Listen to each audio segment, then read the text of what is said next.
Religiously, understand the seven principles of hell. You understand the seven demons within you.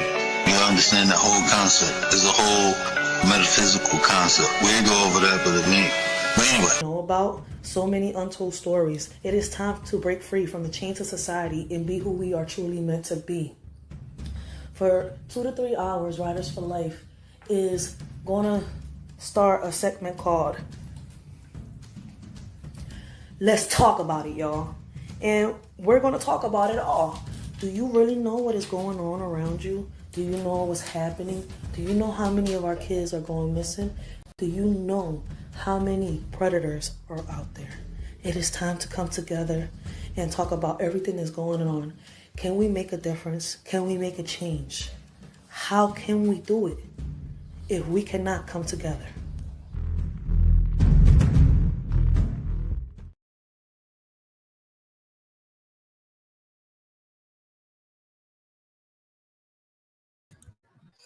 My bad. Hey, what up, everybody? I hope all of y'all is having a blessed and humble morning. Continue to have a blessed and humble day, right?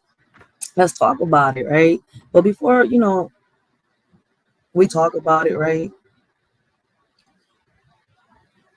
I'm starting off on the wrong foot. My bad. Listen, man, I want to welcome all of y'all to the Writers for Life Racheal. Let's Talk About It podcast, right? And today we're going to talk about it. Let's talk about it, right? Yesterday we talked about the same thing, right? We was tackling the issues that really matter, right? So let's talk about it. Social media, government control, and the issues that do really matter, right? But before we do get started, I want to say happy Mother's Day to all the mothers, right, out there, single mothers, right? Mothers that are, co-parenting, single fathers out there that are playing the role of a mother and a father. Mothers out there, single mothers, once again, that are playing the role of a mother and a father. I want to say happy Mother's Day to all those mothers that really do deserve it, all right? Because there are some mothers out here that call themselves mother, that people call them mothers, that are what I call Lilith in disguise, little girls in, a woman's body that haven't fully matured yet, physically, mentally, or sexually, right? There are some mothers out here that don't deserve to be called mothers. But, man, big shout out to all those mothers out there, to those wonderful mothers that are a part of their kids' lives, that are doing what they gotta do, man. Y'all are really appreciated and much respected. Big shout out to all y'all mothers out there. I don't celebrate Mother's Day because I feel as though, right, Mother's Day should be celebrated every day, every single day, right? When my mom was alive, even though we had a love-hate relationship, right, I cherished her. Even though she's not here today, right, I still cherish her. You see where I'm coming from? Like, I appreciate the good things that she taught me in life, right? She was a part of, why I am the woman that I am today. And, even though I didn't understand the things that was going on in my life when I was younger, I could honestly sit here and say that, at the age of 35, I could sit here and say that, yo, my mom tried her best, man. So may she have peace in paradise, man. And, to the day we meet again. And once again, happy Mother's Day to all the mothers out there. I know it's Sunday morning, right? There's a lot of people out there celebrating. Enjoy y'all day. Enjoy the holidays, man. Don't let it go left, man. I see so many people's already out in the distributors, right? The spirit and wines, right? The wine and spirits, my bad. Out there getting liquor and stuff like that, man. Enjoy y'all day. Enjoy y'all day. And be careful, yo. Especially out there driving. Be careful. With that being said, enjoy your holiday. But let's get this podcast started, all right? So today, right, we're going to be talking about it. Social media, government control, and the issues that really matter. Like yesterday we was talking about, let me see, how Senator Oscar Brooks calls out RFK for the vaccine, right? We got RFK gets called out for speaking on autism. We hit a couple, how can I say, controversial conversations, right? I'm gonna say other people call it controversial debates, right?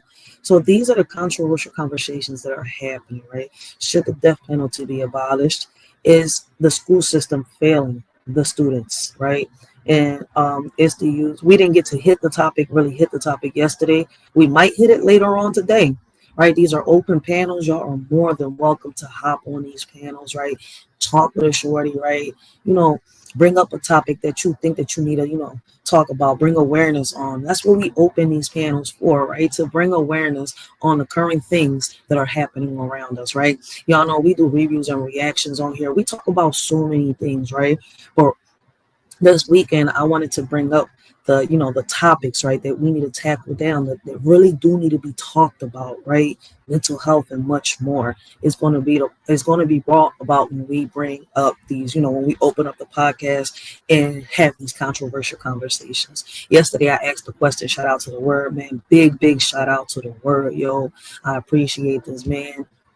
Right, I'm gonna leave his link as soon as I get a chance in the chat down below, right, for people to go check him out. But big shout out to him for coming on the panel, showing the shorty some support. Was it yesterday? Yeah, I think it was yesterday morning. And having a convo with a shorty, man. I really appreciate him for that.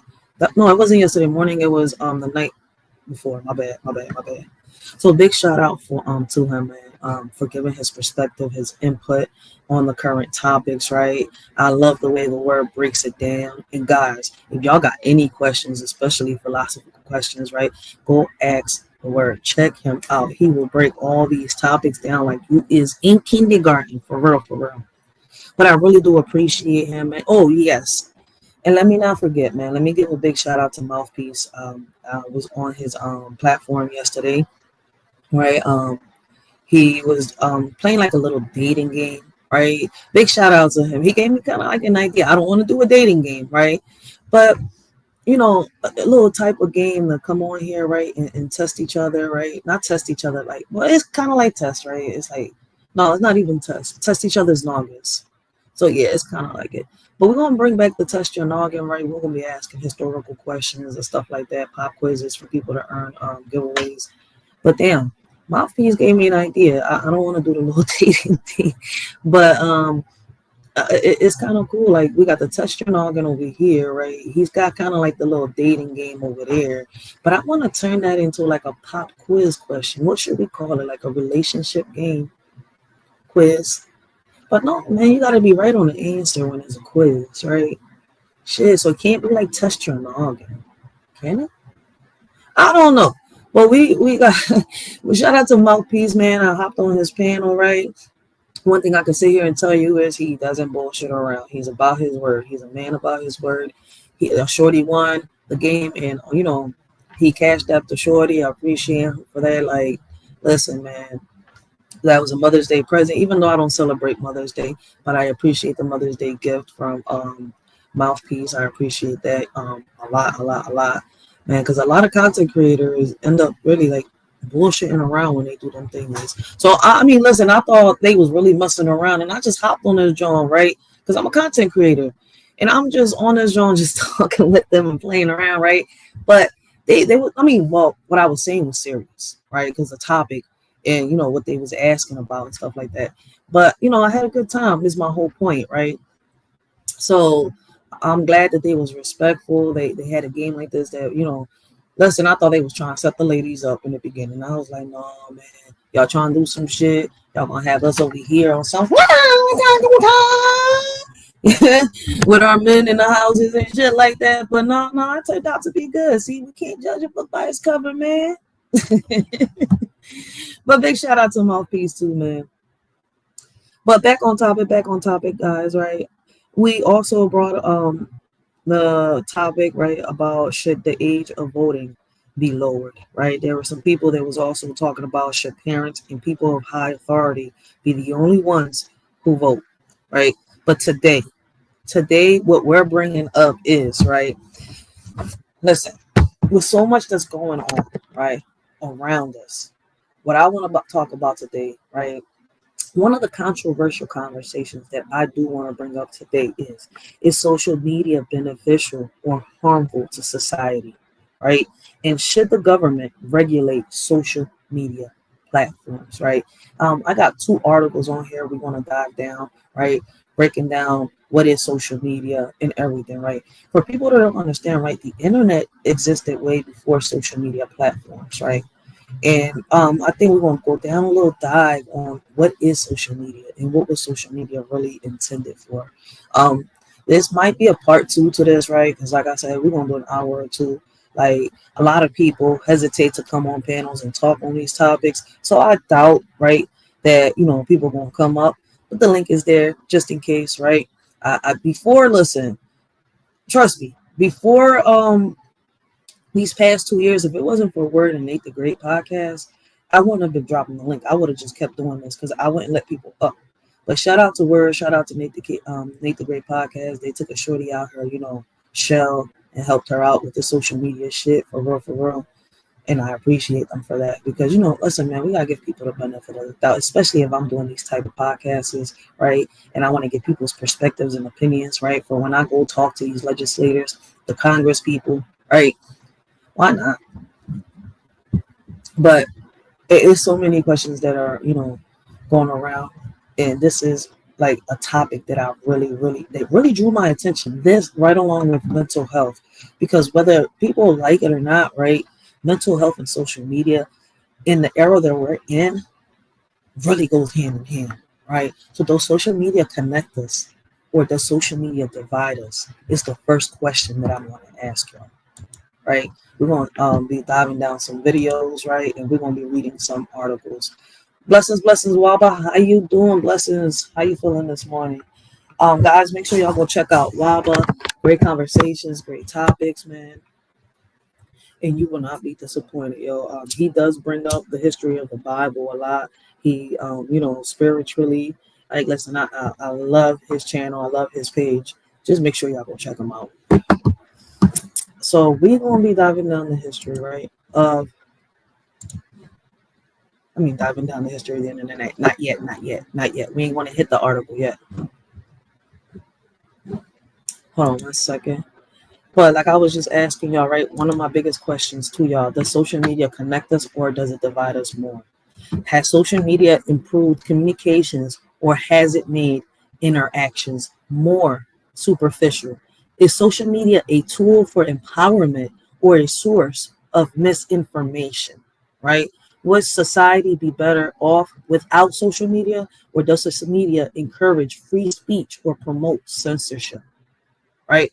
And these are like, listen, I've been doing my research. I've been doing, I've been diving down the rabbit hole on these questions, right? I'm listening to different videos, right? I'm not just on one platform. I'm from multiple platforms listening to the controversial conversations that are happening right now. And what I just asked are just nothing more than just 5 general debate questions, right? According to Google, these are 5 general debate questions, right?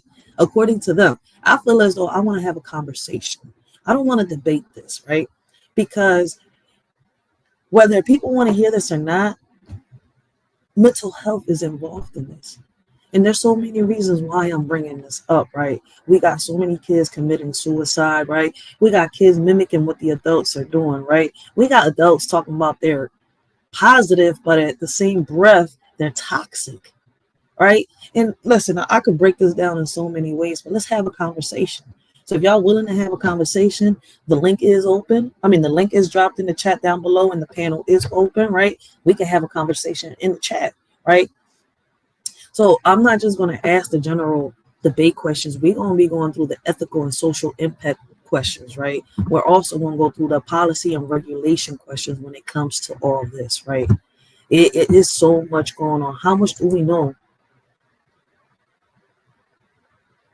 Waba said he just woke up. But let me ask y'all a question. Do y'all think that any kid under the age of 13 understands that social media is harmful or good? Have y'all heard any kids out here talk about that social media is harmful? I've had some kids talk about, that there's some grown-ups that act like fools on this job. But I haven't heard one yet say that it's harmful. Do they want to change certain things in social media? Yes. Right? Because a lot of them are into this TikTok and the Snapchat and Instagram phase. For real.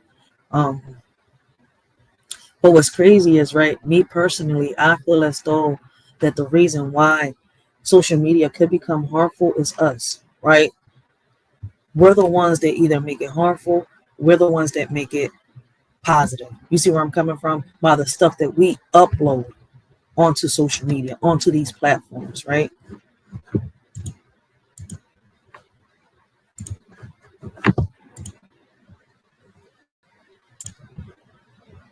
It's a common conversation at kitchen tables around the country. How much social media is too much, and how is it impacting the mental health of teens? Well, a just released study from 2024 from the Pew Research Center finds nearly half of teens between the ages of 13 and 17 feel that social media's impacts are mostly negative on kids their age. 41% feel the impacts are neither positive nor negative.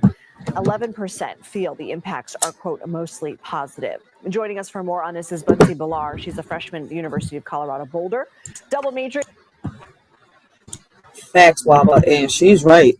And it's crazy how they got the analytics and the statistics on this, right?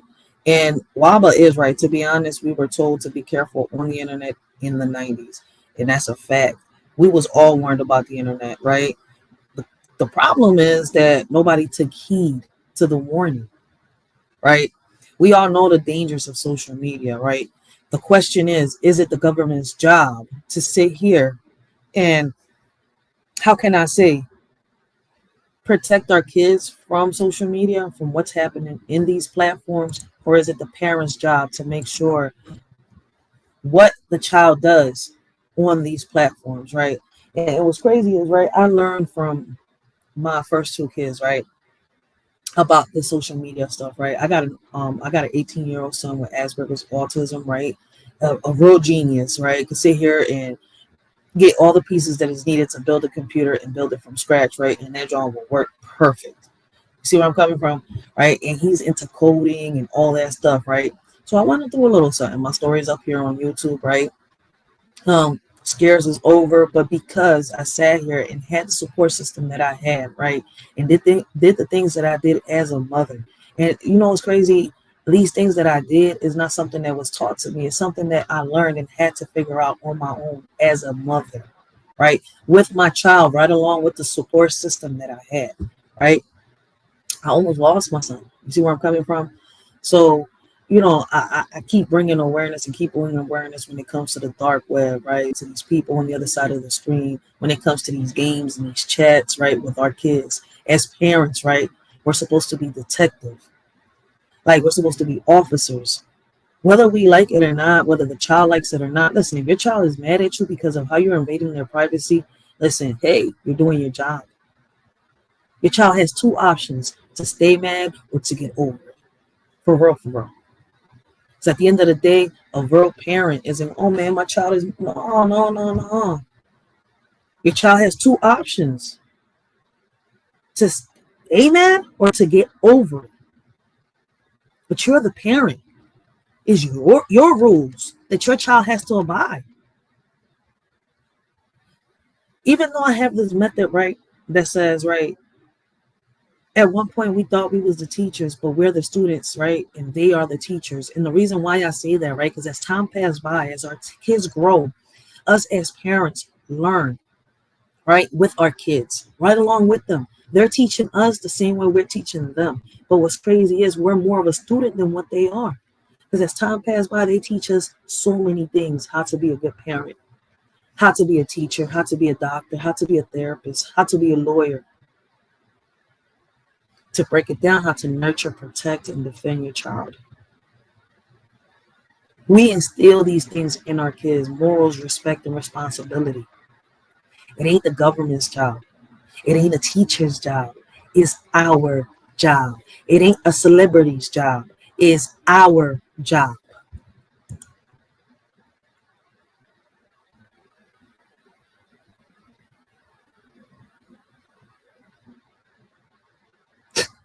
Waba funny.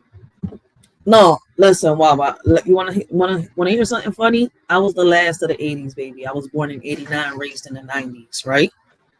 I was the last of the 80s babies. I was born in 89, raised in the 90s, right? So when I was watching TV, which was probably around 93, 94, that I last, recollect, you know, I was what? Let me see. Let's go a little further back from 90, further up, right? not 93, not 94 now, when I was like 4 or 5 years old. Let's go like towards 95 or 96, right? I was already used to the color TV. You see where I'm coming from? Everything was in color. Nothing was in black and white. Boy, when I tell you that I came across this one show that I fell in love and I wanted to see, I wanted to see it in color. But listen, I did not know that it was an old ass show and it was meant to be in black and white. I Love Lucy was one of my one of the first shows that I started watching that were very old. And I'm trying to sit here and I broke a TV one time. So I didn't start seeing the black and white movies until I got a little older. Everything that I watched was in color.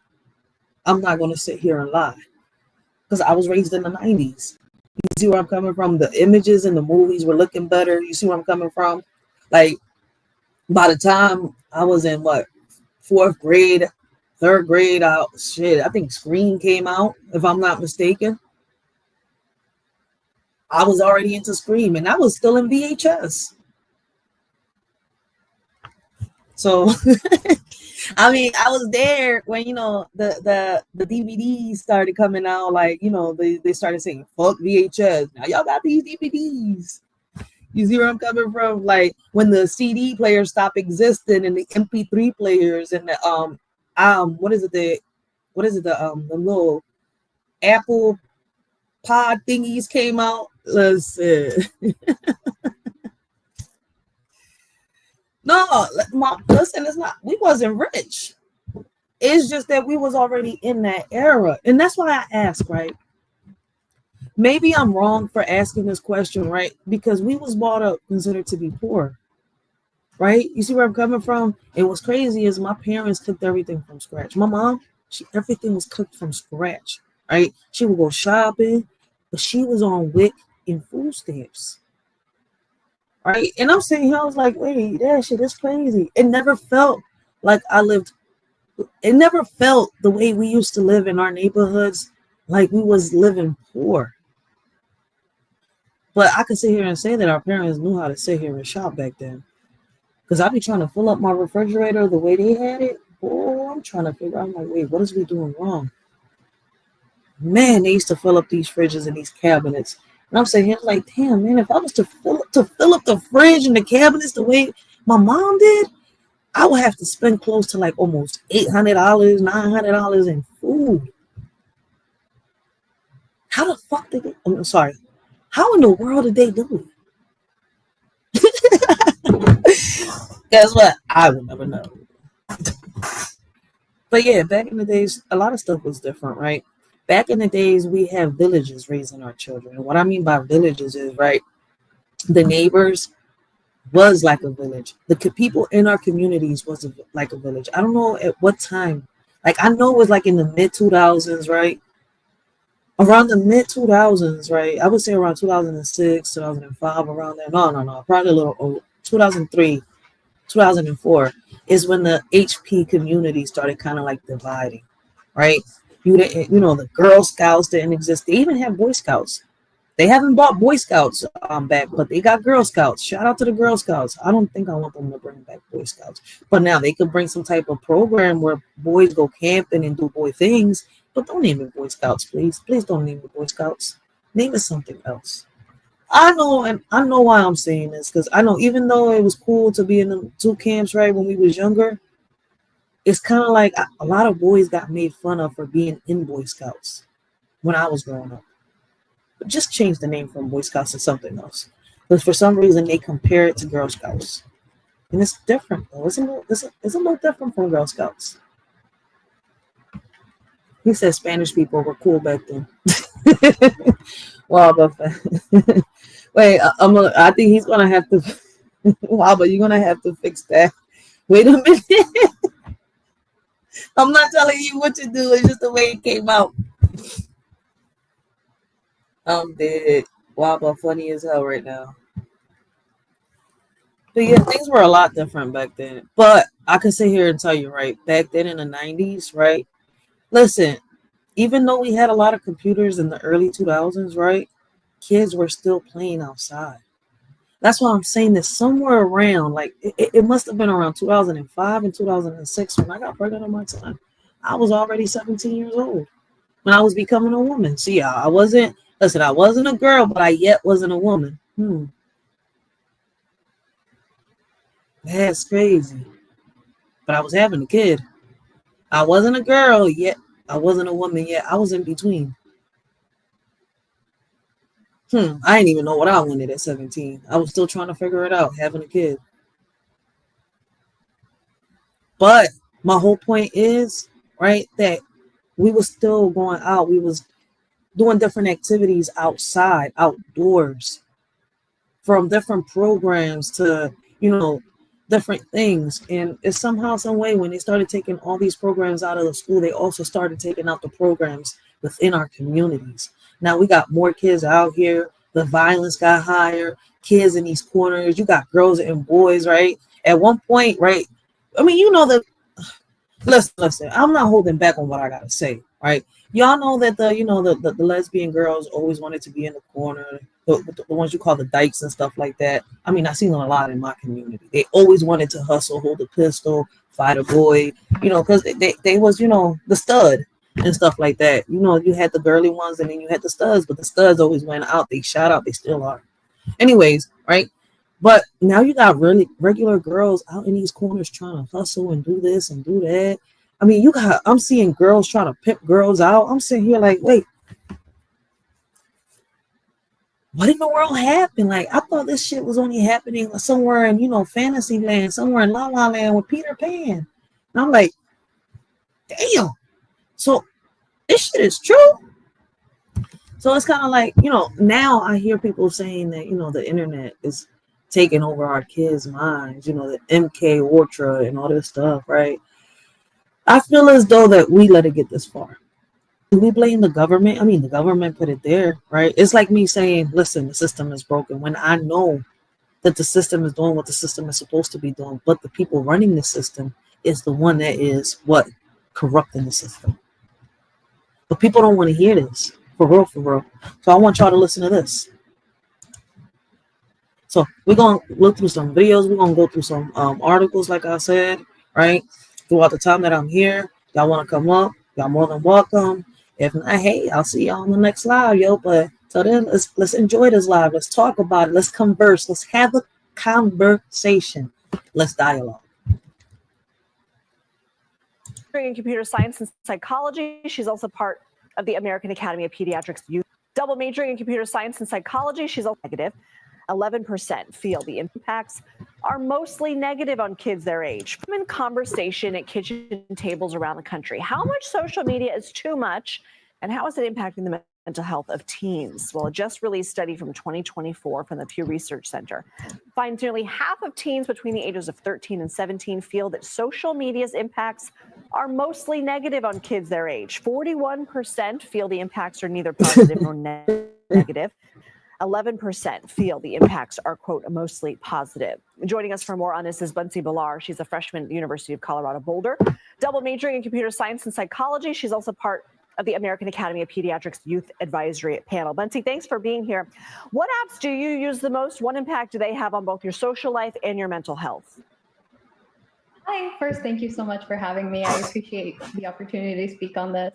I would say the two apps I use the most often are Instagram and TikTok. I really enjoy the community and creativity I see being fostered on there.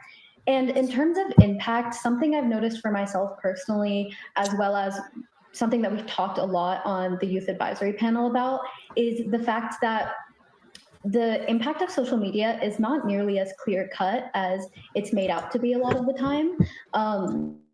I think social media can serve as a scapegoat in a lot of ways for a recent mental health crisis, with a lot of parents and caregivers believing that it's the sole cause of mental health issues. When in reality, I think the issue is a lot more complex, with a variety of personal and systemic factors that affect it. I would overall just encourage trying to move away from the fear and shame around this topic and instead leaning into empathy, curiosity, and connection. And so in terms of... So I'm rewind back up here. Do y'all feel as though that, a lot of people that lean towards social media the reason behind it is mental health?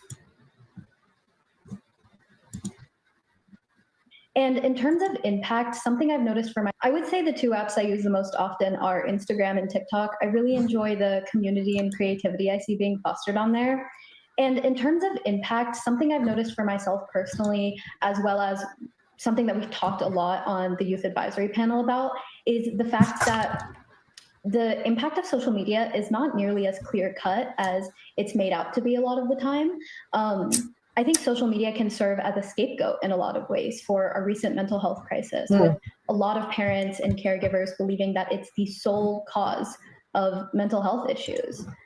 When in reality, I think the issue is a lot more complex with a variety of personal and systemic factors that affect. So there, a lot of parents believe that social media is the sole cause of mental health issues. So what as parents can we do? What are we doing to help our children not have these mental health issues that they're having, whether it's anxiety, depression? I mean, I can go down the list, but right now they're like stuck in my head and won't come out my tongue. But I mean, those are the main ones, right? Anxiety, I can just keep on, depression, and much more. So what can we do as parents, right, to deal with these issues that our kids are having mentally? Right? Do we take them to a therapist, a counselor, a coach, right? Or do we try to find programs that they're into so they could occupy their mind, right, and expand? What do we do as parents? And I'm just trying to put a couple solutions on the table while I'm at it, right? I'm not trying to be a bitch or none of that. It's just that at the end of the day, right, where there's a will, there's a way. And I'm not looking for excuses. I'm looking for solutions. Can we bring solutions to the table? Or is we going to debate this out and prolong it to the point where we get nowhere? I would overall just encourage trying to move away from the fear and shame around this topic and instead leaning into empathy, curiosity, and connection. And so in terms empathy, curiosity, and connection. Let me see what Wawa said. I believe social media is okay, but sometimes some of us overshare, in my opinion. And that's a fact.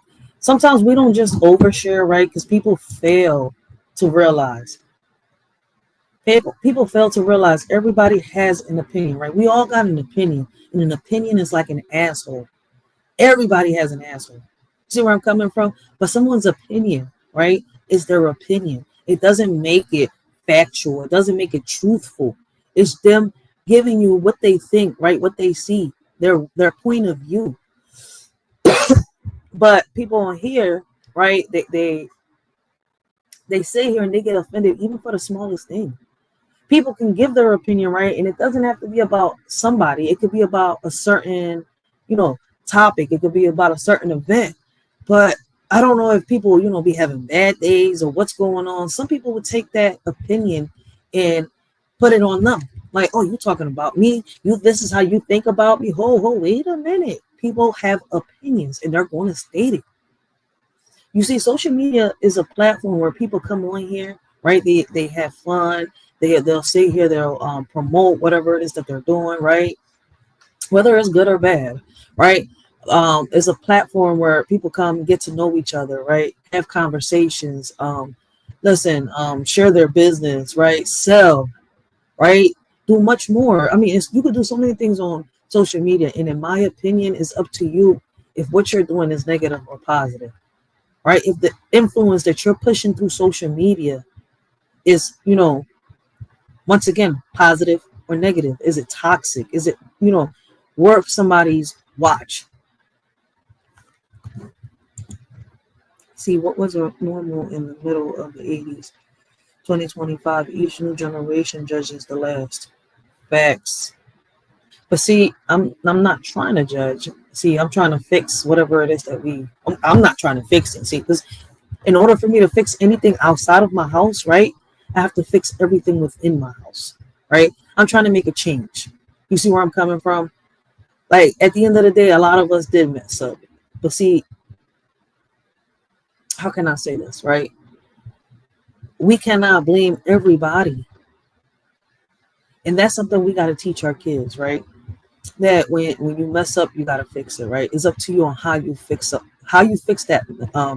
that whole situation that you just messed up. because we all got options, we got choices. And the crazy part about it is we was taught, right, to grow up, not to make excuses, not to use the word don't, right?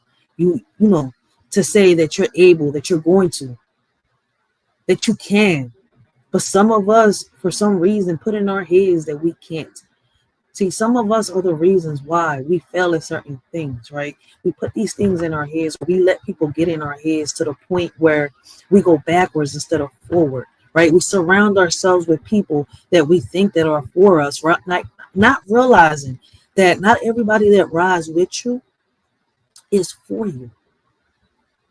Let me repeat that again. Not everybody that rides with you is for you, right? There's a lot of people that are around you saying, I love you, right? And they're sitting here with the same knife that they stabbed you in the back. They're stabbing you again and again and again, and you're trying to figure out what's going on. Not realizing that you're pushing away the ones that really care for you because you don't like what they're saying. You don't like what they're doing or how they're doing it. But you're over here because these ones over here are making you feel good for the minute, for the moment. Not everybody that rides for you.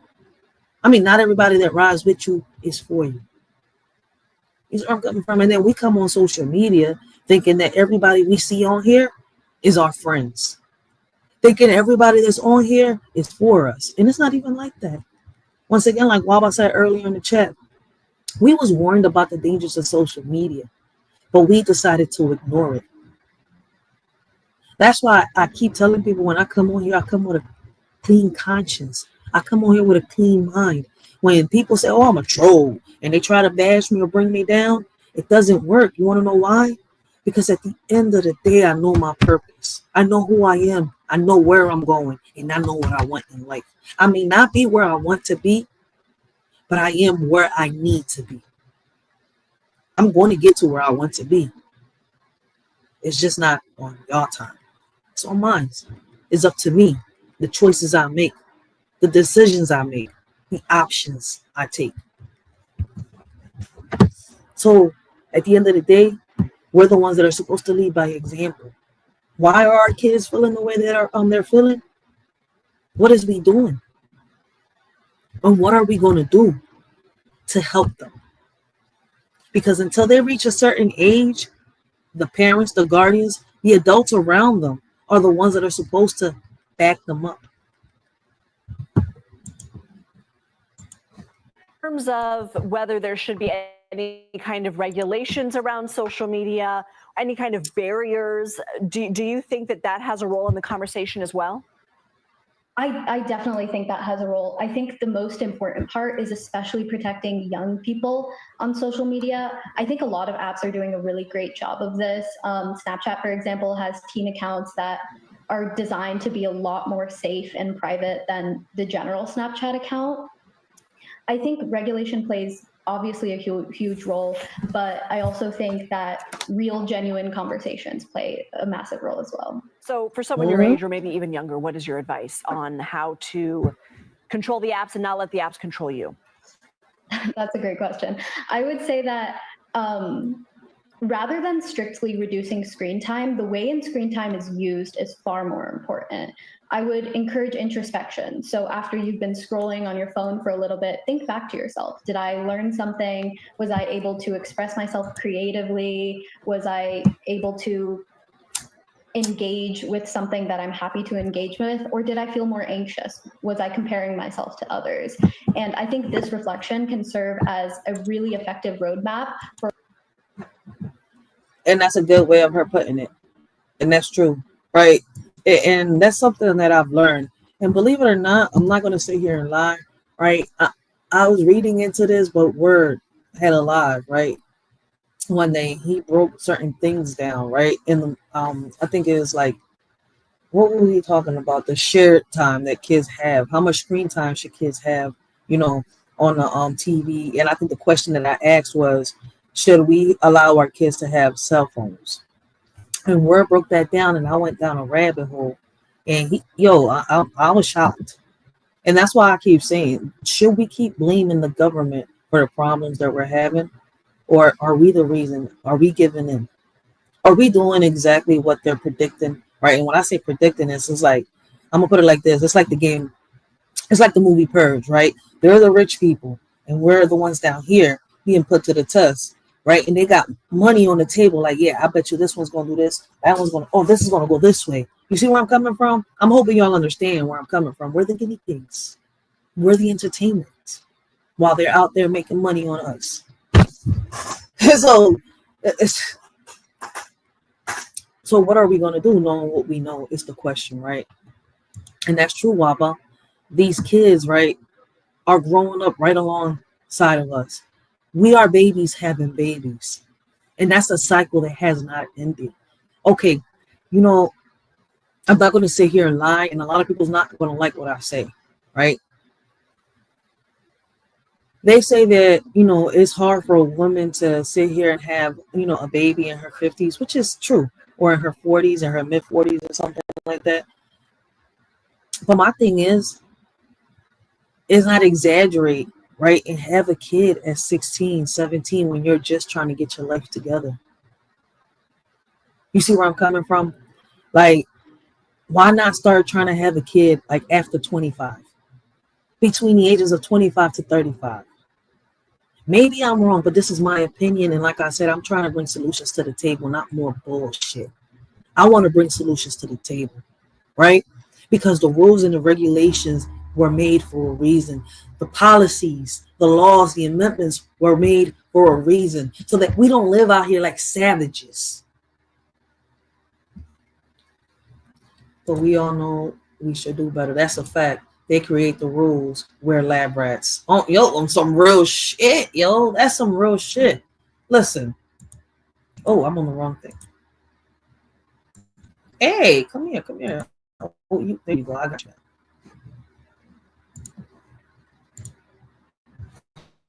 To this article here. You read an article that tells you the history of social media. This article says humanity is a social species by nature. When the internet entered daily life around 1983, that's when the internet came about. Social media platforms didn't come about until like 2000, around there, if I'm not mistaken, around 2000 to 2003. That's when a lot of social media platforms started coming about. There's a big difference between social media platforms and the internet, the World Wide Web. All right. Humanity is a social species by nature. When the internet entered daily life around 1983, worldwide connections became an instant possibility. Talking to the next door neighbor became anyone on the planet. And the backyard fence was traded for a computer monitor. Whether for private purposes or business communication is what humans do. Not always gracefully or truthfully, but certainly continuously. Social media has had its first seeds in email. The pleasure of receiving a letter from a friend in a physical mailbox expanded to the computer. You've got mail. I remember you got mail. Became a daily electronic notice in businesses and personal correspondences. Then technology proliferated from clunky desktop computers to slick compact laptops and mobile phones. With email came email groups organized on internet sites, electronic discussion groups for people with similar interests. A leading example was Yahoo Groups, which closed in 2020. Damn, Yahoo was still around? I was on Google Meets and Google this and Google that. I love Yahoo in 1999. Damn. All right. The internet enabled online bulletin boards and chat room forums for information exchange and group talk. In the 1990s, AOL Instant Messenger, AIM, and ICQ allowed real-time text messages. In 1994, the wiki was born. A wiki is a user collaborative information site that can be edited by any user through a browser, according to Katie Terrell Hanna of Tech Target. Wiki means fast in Hawaiian, which is how the name originated. According to Wikipedia computer programmer Ward Cunningham, created WikiWeb in 1994. Today, there are reportedly hundreds of thousands of wiki sites. The inherent catch of wiki sites is the ability nameless users to post and edit information that is not vetted for accuracy. So other users must evaluate and correct it. This accuracy problem gives rise to a concern about fake news. However, academic and evidence sources can also post data in wikis. The worldwide collaborative, interactive, free access to information on virtually any topic makes wiki social media sites an important component of social media revolution. At the very last, they are information gateways to other resource sources. In 1999, Pyra Labs launched Blogger, a publishing platform acquired by Google in 2003. Matt Hannon of Wired explains that Blogger was a revolutionary web product that gave push buttons publishing to the people. Today, information is available digitally to anyone with access to a computer or mobile phone. As a result, this widespread change in communication has enabled a dramatic shift in information sharing and acquisition of knowledge that in turn affected lifestyles and social mores. So, over here says the invention of social media, the recognition of social media as a distinct entity. Damn, they said entity was in 1997 with Andrew Weinrich's launch of 6 Degrees, called the father of social media networking. Weinrich forecast the social media phenomenon 7 years ahead of Facebook. Oh shit, I didn't even know that existed. I was on Twitter before Facebook. 6 Degrees Base was a site for email connection links.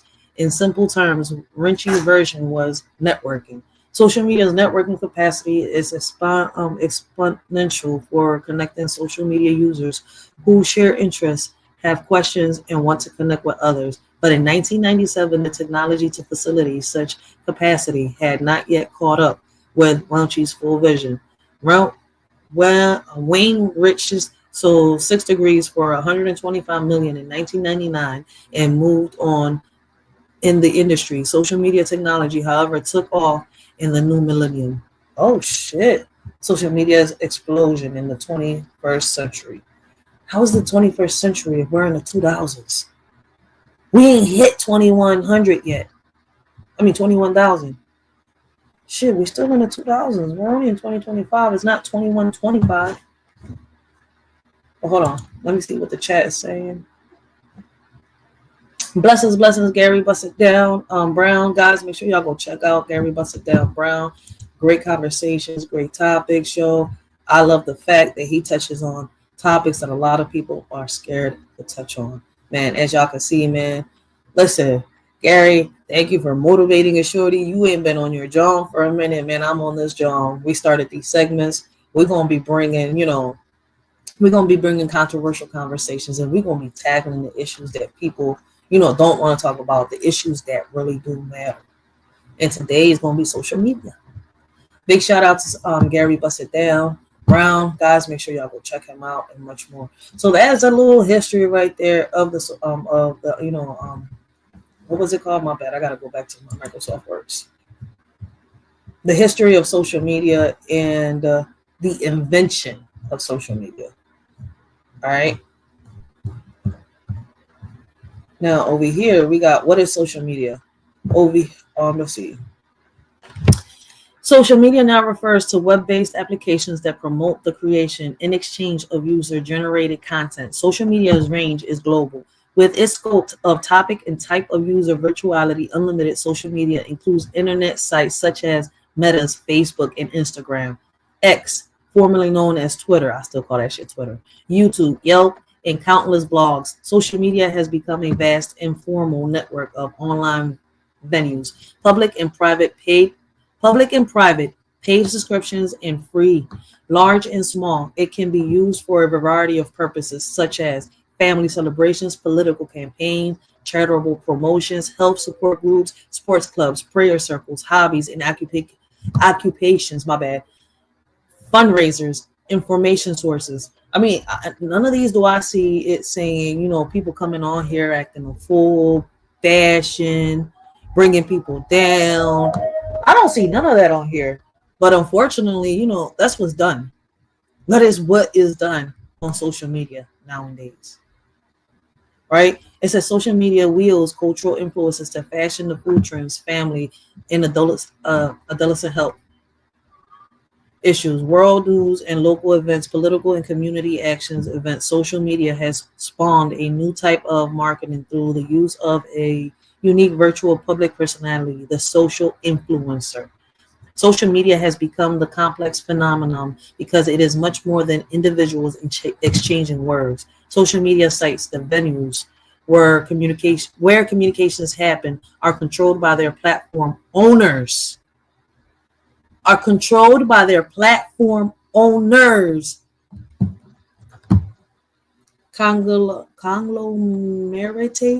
like Meta have come under fire with allegations of exerting censorship on the one hand and insufficient control of content on the other. Hey, that's not a lie right there. Listen, Meta, Facebook, right along with YouTube. I'm sorry, YouTube. Get mad at me, strike me, smack me, punch me, throw me. Listen, whatever you want to do. But I'm speaking the facts. Y'all censor us. Y'all make us use other words. I know y'all want us to get creative, but sometimes y'all got to realize one word here in America means a million things. What means sprinkles to me means condoms to someone else in another whole country. You see where I'm coming from? Like, no, man, y'all not going to keep trying to censor us and having people think that we're saying this when it's really this. That's what we getting tired of. So that means that we don't really have control over our platforms because y'all are censoring what we are saying. And then we're grown-ass adults. Make it make sense. It says, in the U.S., these platforms are considered under the First Amendment. Other countries' laws might differ. According to a 2023 Surfshark article, people in China, Iran, and Turkmenistan, have been denied access to Facebook, YouTube, and Twitter for 14 years. Oh, snap. YouTube has been blocked in Eritrea for almost 14 years, and most major social media sites have been barred in North Korea for up to 8 years. Damn, how do they promote their businesses? That would hurt a person like me. Oh, shit. A Surfshark's note, that means multiple generations of 1.6 billion people are cut off social media. Those people are confined to a cloistered, narrow world where they have limited access to each other as well as to other nations, peoples, and events. These nations blocking on social media access their populations is testimony to the power of social media at the grassroots level of society.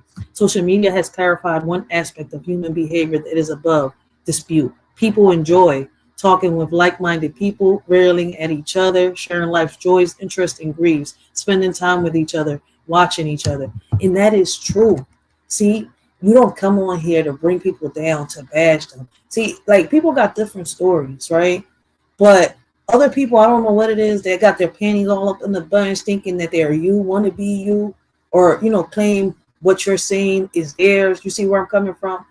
Or they're trying to reflect, right, their problems on you, right? Making it seem like, oh, you can't do this because I haven't been able to overcome this.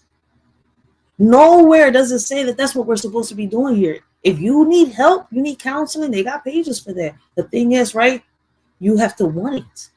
Because I've seen people say, oh, I know I need the help. I don't want it. I've seen people go all out their way to try to help somebody. And guess what? My knife is right in their back.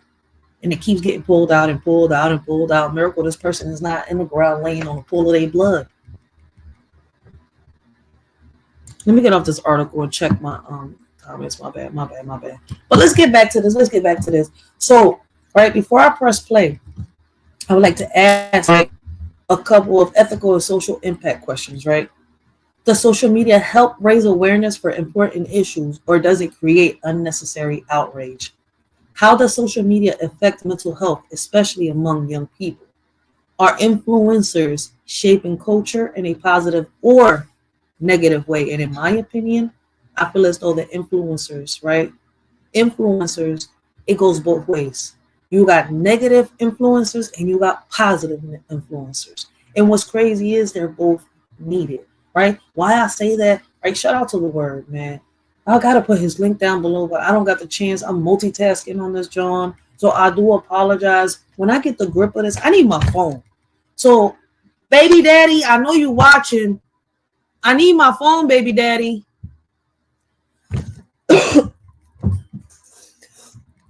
Oh, he gonna get it.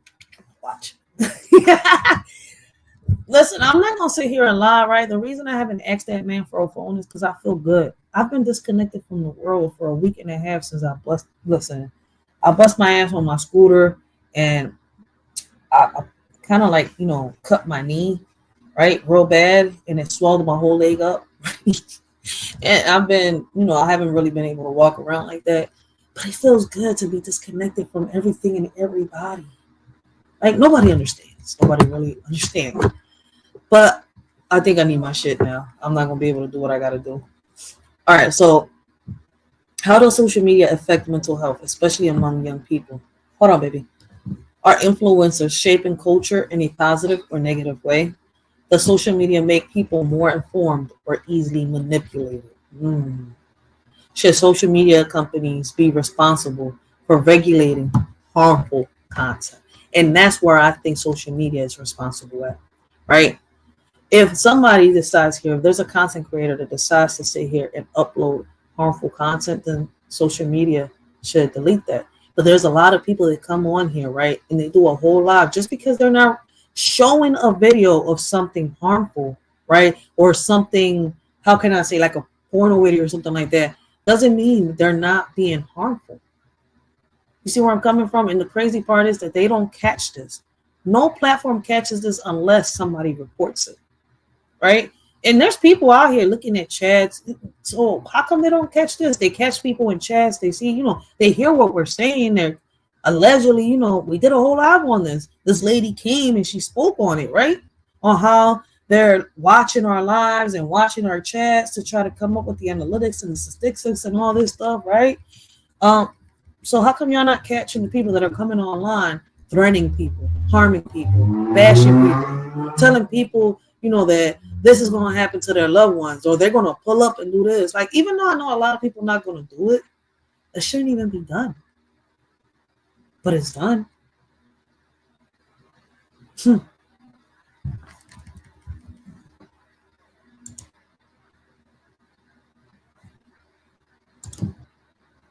For planning future social media use. And I think that's a lot more effective than strictly reducing screen time. I'm not a teen, and I think I need to do that when I'm on Instagram, checking in with myself and saying every now and then, am I happier? Am I better off than I was a few minutes ago before I picked up my phone? Bunsi Bilar, thank you so much for your time. Thank you so much.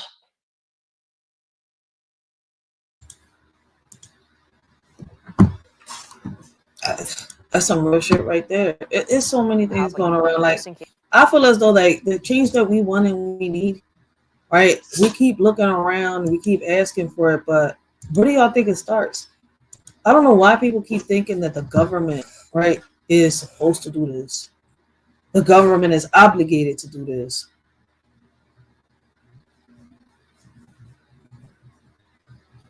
So we're going to go down this little video. I got to make sure that it's not from no PBS kids or something like that. Okay, we're going to listen to this guy, right? He did this speech on June 25th, 2024, right?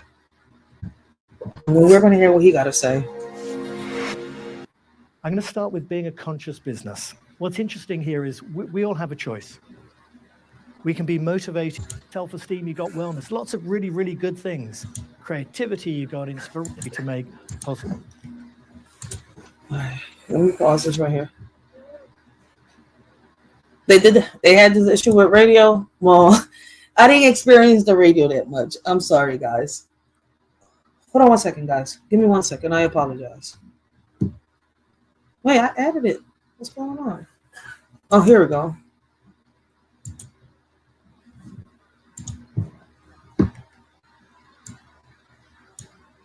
Conscious business is different from just being a business.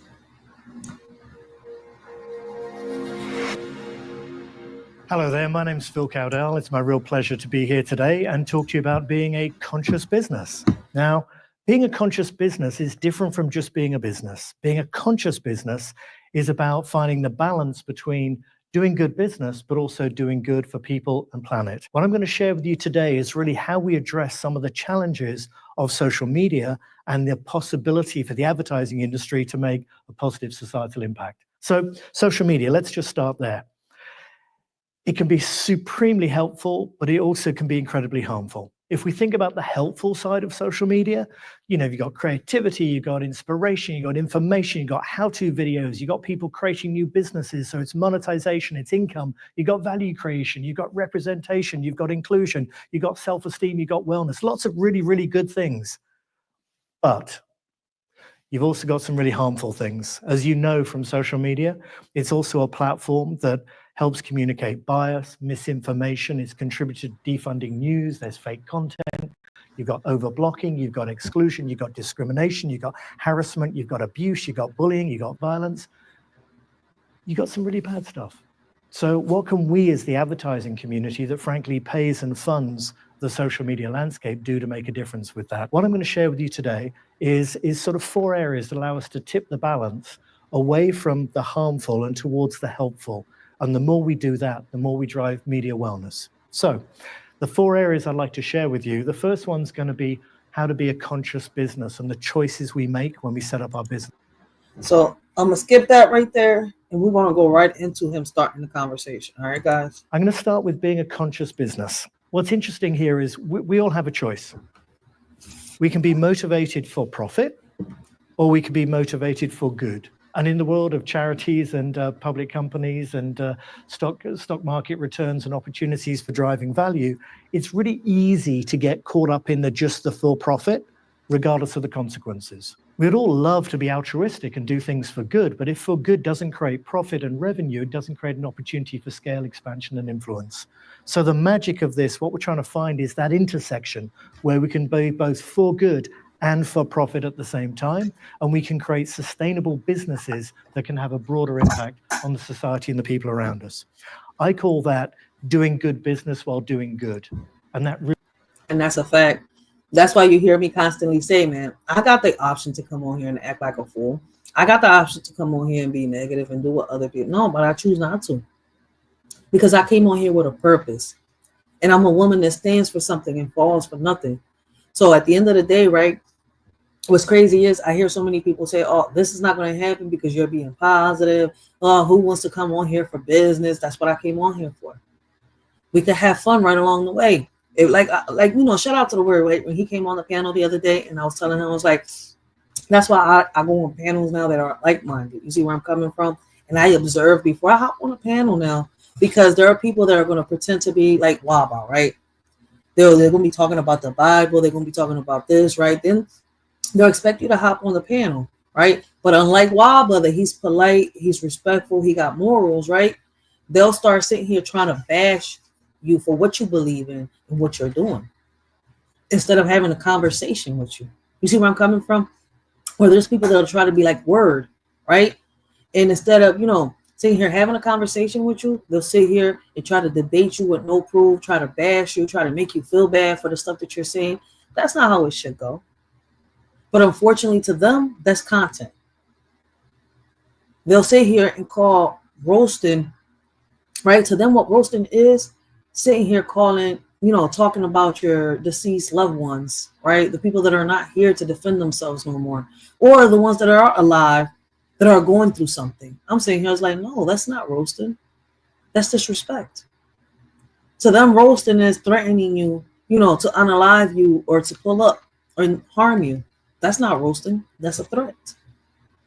That's why I keep my platform the way it is.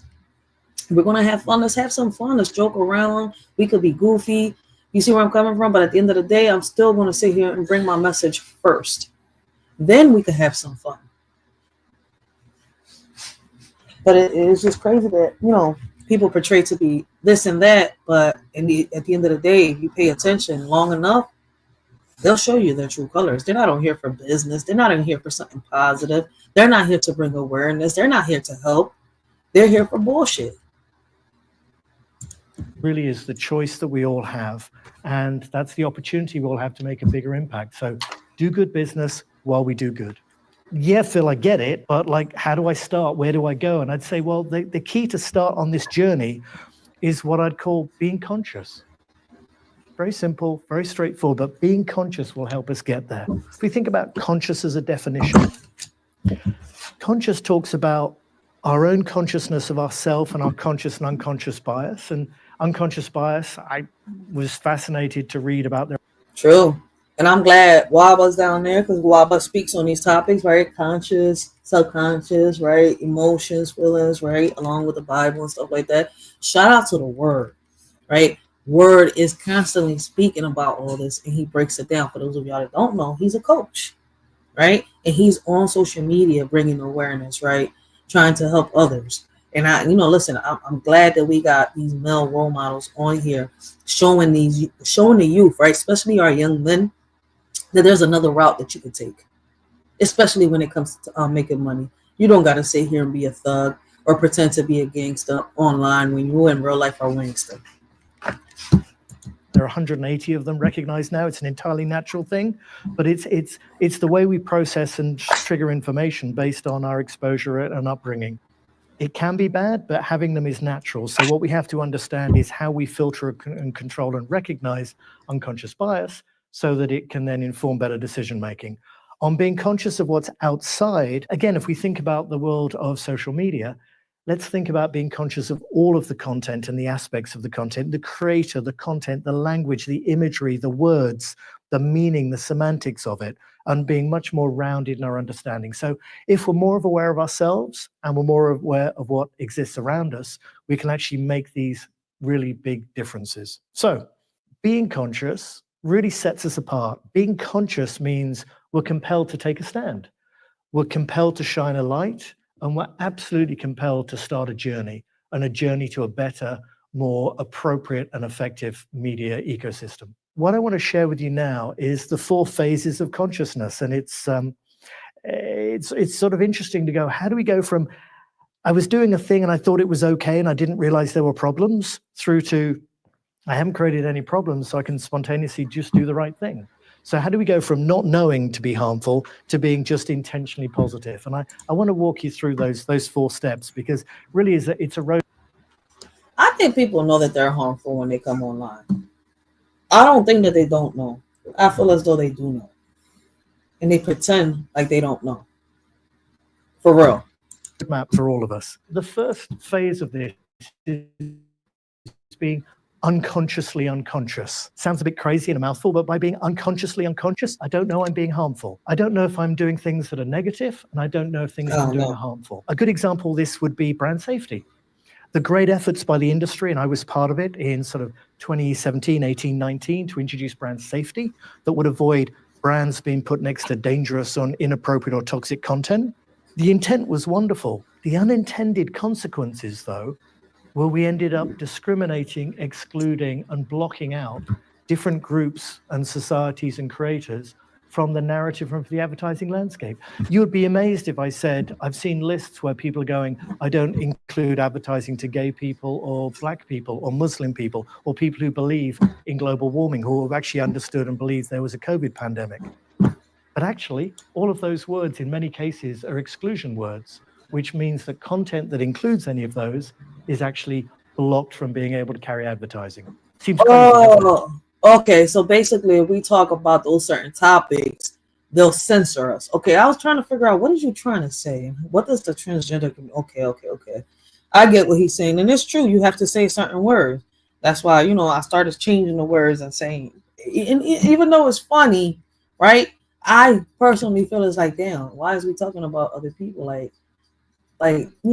try to why can't we be raw and uncut when we're talking about other people? It's like, I feel as though, right, we're throwing jabs or, throwing shots at them when we sitting here trying to cover up a word or replacing a word or something like that. Like, no, man, I want to be, I want people to understand exactly what it is that I'm saying.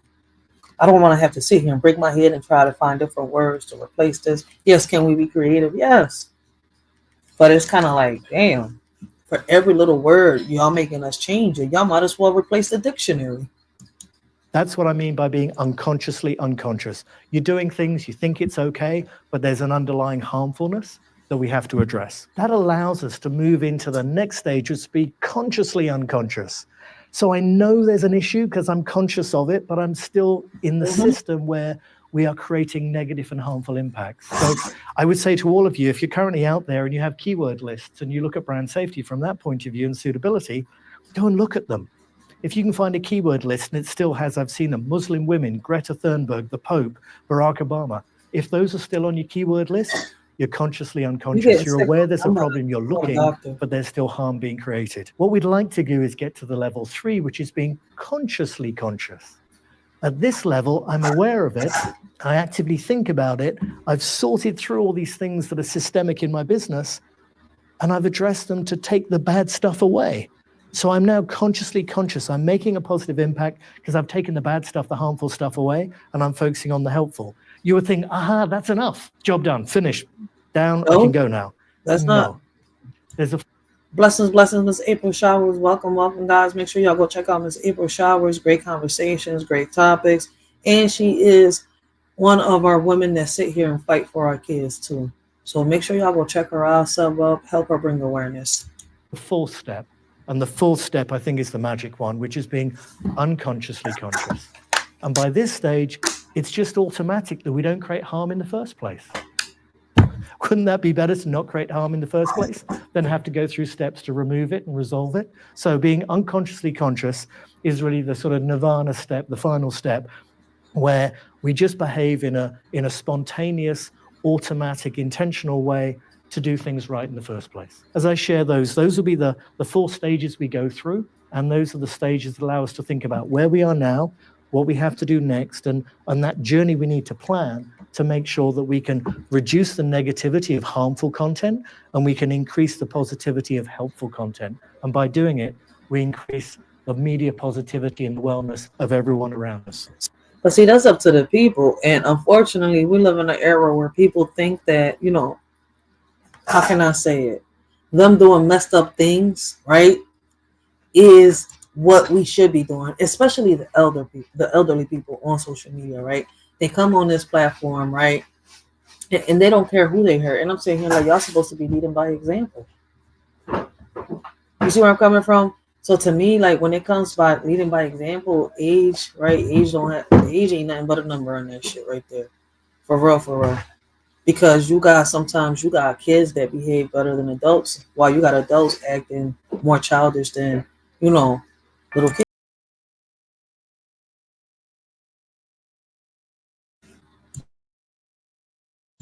So once again, when it comes to social media, we don't have no real leaders. We got people calling themselves leaders, but they can't lead by example.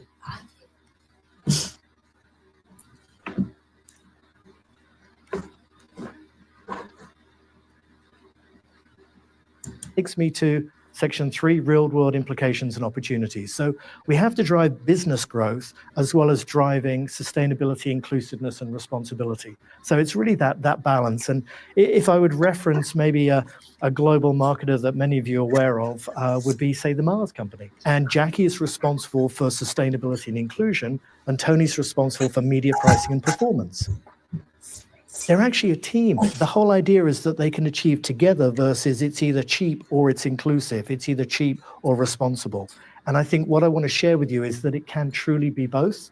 And that makes a huge, huge difference in the potential of how we go forward. The areas that I'd like you to focus on as we think about real world implications probably fall into 3 very maligned areas. The first area is DE&I and DE&IB. The second area is sustainability. And the third area is civic society. So the reason I'm highlighting these 3 is the special interest categories within D&IB when we think about race, ethnicity, religion, disability, mental health, age, gender, sexual orientation, sexual preference have been areas where there's sort of sensitivity to much of that language. And therefore, these have been, in many cases, been deemed unsafe and unsuitable. And therefore, creators talking about these issues have been excluded. I'll give you an example that I find incredible. For anyone who supports the NFL and was ever an Eagles fan, then there was a guy called Emmanuel Archo. linebacker for the Eagles, became a New York Times best-selling author and an award-winning Emmy producer, and he has a social media channel, which is Uncomfortable Conversations with a Black Man. He talks about things that are real and realistic and relevant to society. And one of the calls he had, and one of the sessions was how to cure racism. Quite a big issue, we would think. And who do you think he wanted to interview? He talked with Barack Obama, the US's first ever black president. So you got this black icon talking to the first ever black president of how to cure racism. Wouldn't you think that was a really good thing? And that should almost be compulsory sort of viewing for all of us? Nah. Wait, he said how to cure racism? What in the world is going on? Most systems currently in place deem that as being unsuitable because they see the word racism, they don't see how to cure. And this is this issue that we have within the industry, is that we have a singular view versus a contextual view of things, and then we have to make decisions. So to me, that's abhorrent on so many levels, but that's an issue why I'm just giving an example from DNA. Yeah, man, the government is sitting here doing that, right? And it's crazy how he's admitted that. Should governments regulate social media platforms more strictly? And is social media surveillance an invasion of privacy or necessary security measures? Should social media companies be held accountable for spreading misinformation? And would limiting social media usage improve productivity and mental well-being? Should children and teenagers have restricted access to social media? But with what he's saying, it seems like they're trying to control us. But shit, who's the fool, us or them? Because like shit, it seems like we've fallen like guinea pigs. That this sector and these topics and these conversations have been overly blocked. Sustainability is another incredible one. The data would suggest 97% of the world's scientists have shown that there's positive evidence for climate change. 3% don't. Interestingly, in most people's keyword lists, and I've seen it, climate change, global warming, activism, even Greta Thunberg are deemed as unsuitable. Doesn't make sense to me. Certainly, if we think about the weather and the trauma that we've had around the world in the last 12 months, would certainly not make sense. But sustainability is a topic, again, very vulnerable. We have one client in Europe who actually makes fossil-free power generation of electricity. That would be a great thing. We all need electricity, but we'd rather do it without increasing. All right, so we're going to play another video. He was just talking about the pros and the cons of social media, right, from harmful to helpful. But, you know, a lot of people is not going to pay attention to that.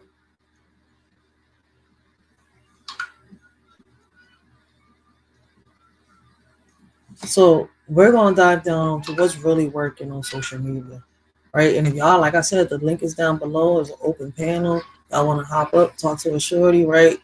Give y'all input, give y'all perspective on this, right? Y'all more than welcome. Y'all can chat with a shorty in the chat down below. Having an always-on organic plan first.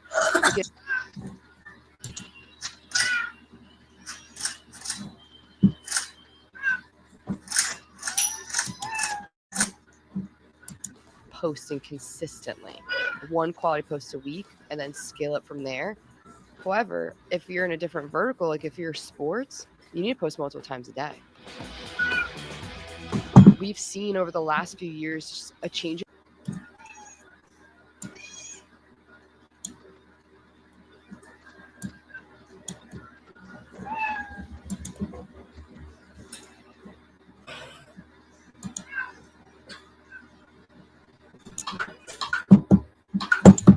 There is like a reward system to posting consistently, one quality post a week, and then scale up from there. However, if you're in a different vertical, like if you're sports, you need to post multiple times a day. We've seen over the last few years just a change in behavior for how people engage with content.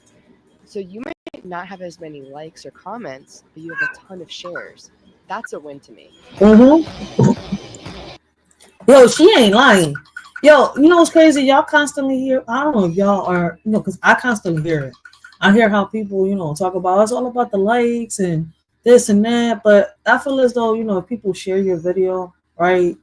And, you know, like has a lot to do with getting you into an algorithm. Yes, you know, smashing that like button. But if people don't hit that like button, right, and they share your video constantly like they do with me, that's a plus. You see where I'm coming from? So like it's stuck in between the likes and the shares. And if you're sharing my video, it means that my message has reached somebody and they think it could reach somebody else. That's why sharing the video to me is more important than the likes, on some real shit. Because at the end of the day, it's letting me know that I am reaching those that I need to reach. And if my message is not hitting somebody, it wasn't meant for them. The same way that when I watch certain content is not meant for me. Other content is.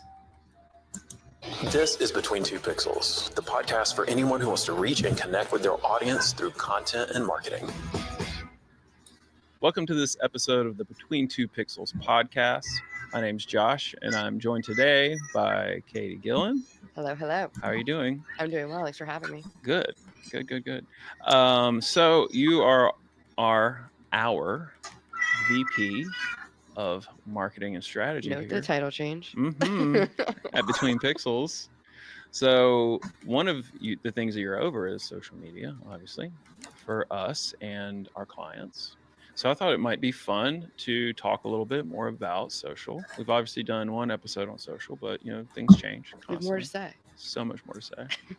Mm-hmm. So I'm just going to ask you some stuff, and we're just going to riff for a bit and see what happens, see if it's helpful for everyone who's listening and watching. So in your opinion, what's the state of social media right now? Where are we at?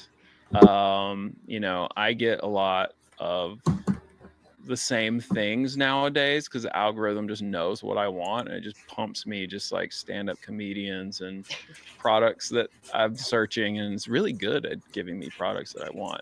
But for a brand that we would work with, where what do they need to know? It's so confusing. It's so much content out there. So what's the state of social right now? I think the state of social is a little bit chaotic right now. I feel like we've been on the TikTok ban watch for the past 2 quarters, honestly, to see the fate of TikTok in the United States, which it seems to be fine. I feel like everyone freaked out and we were it's not going away. We're good. It's actually fine.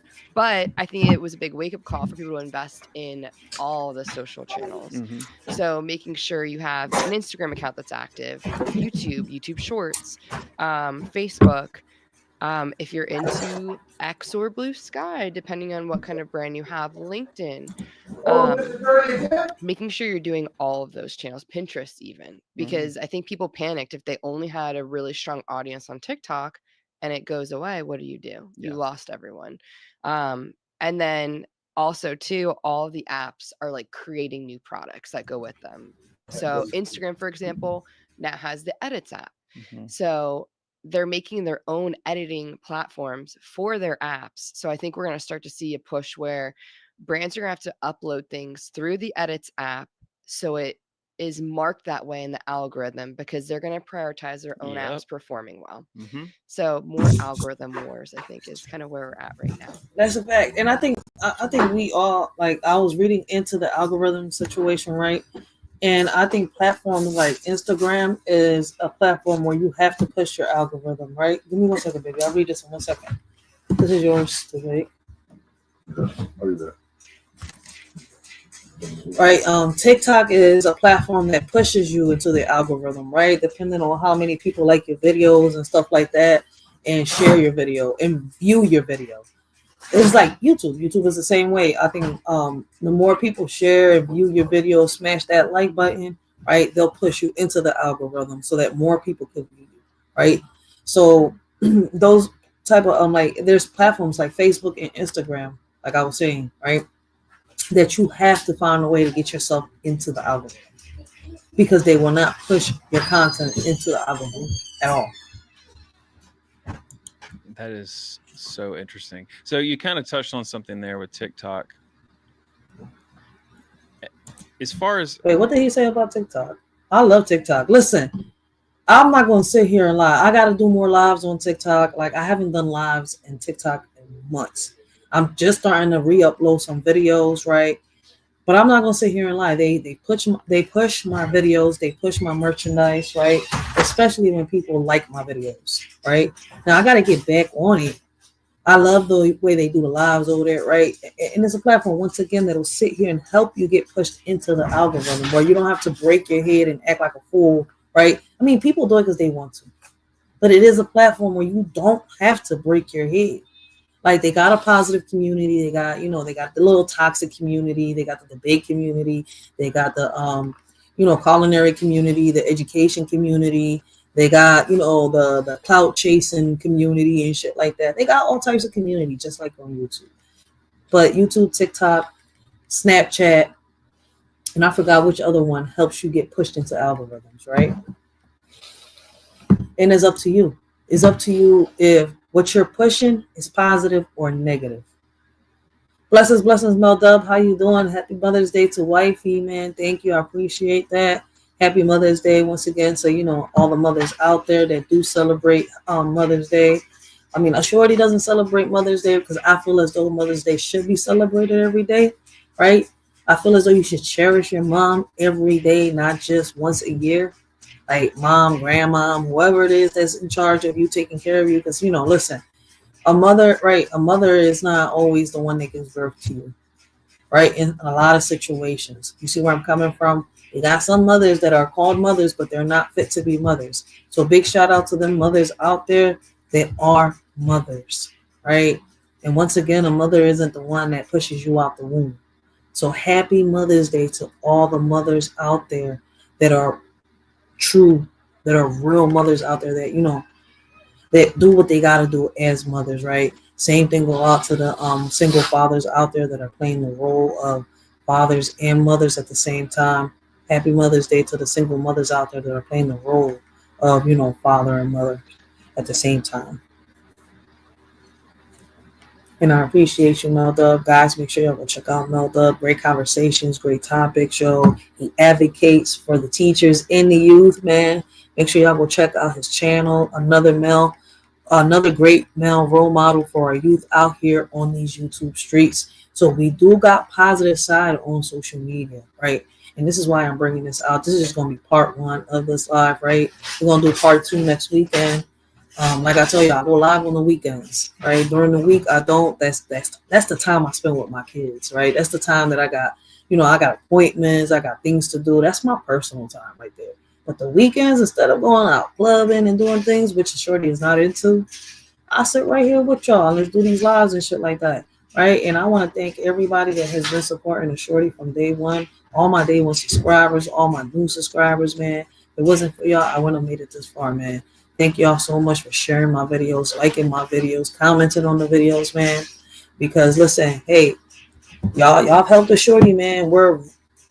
I think I got like 2 more songs to get rid of on my videos, man, and we monetize, man. And I think I'm gonna give it a couple more, maybe like 2 or 3 more months, see how this monetization goes for us to bring back the games and all that, so that we can start giving out giveaways.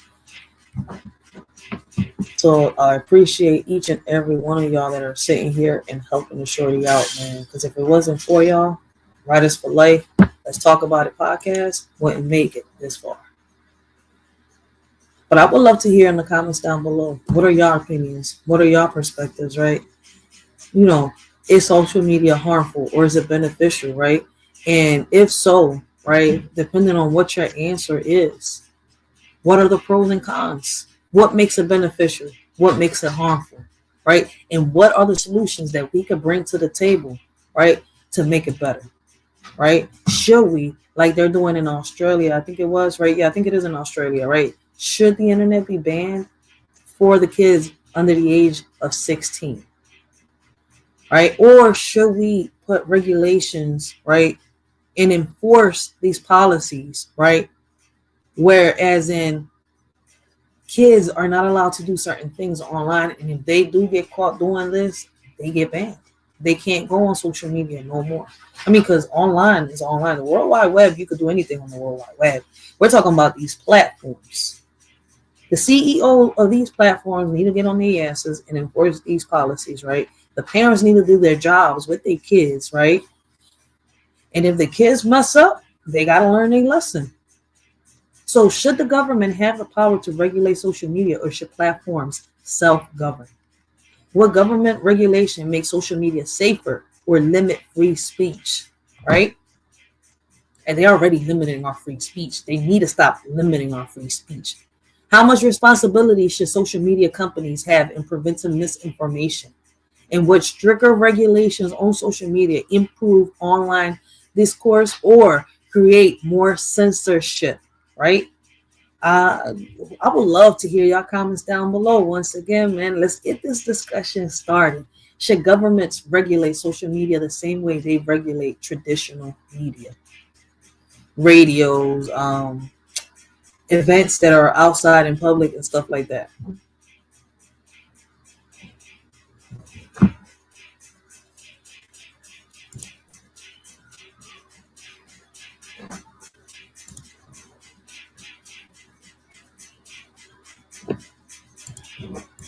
I don't know if this is the time to talk about it or not, but let's just say, okay, TikTok, Instagram, where does the most sticky content come from? Because I see a lot of times, see things get reposted, or it might be trends that came from TikTok that are now moved over to Instagram. Does it go the other way, or is it basically like TikTok is like kind of the source for a lot of things, and then those things get played on other channels? I think TikTok's the source Okay. because everyone's like, oh, I saw that on TikTok already. Or like, I'm late to the game. I'm on Reels. I'm going to see this TikTok in a year from now, basically. Yeah. Or weeks. Now it's getting shorter. I think it used to be like months before something from TikTok went to Instagram. And now it's like they're a couple weeks behind and it's the same trends. But I think. Oh, wait a minute. Hey, she's saying TikTok is the source, but do y'all realize TikTok came before Instagram? And what's crazy is, right, a lot of these challenges that were on TikTok that, you know, like back, I'm gonna say, let's go back like 2-3 years ago, right? When TikTok started surfacing, were challenges that were brought from Instagram and Facebook to TikTok. By who? The adults. From the crate challenge to the ice challenge. Well, the ice challenge wasn't that bad, but them crate challenges and them other challenges were, to the point where kids were unaliving themselves by mistake, right? There were kids that, you know, it's so much. I can go down the rabbit hole on this, John, and y'all be like, what the? Yeah, it's like on some weird, freaky Final Destination type shit. It's like, yo, it was a trend that the more and more they did it, a lot of more kids couldn't escape death.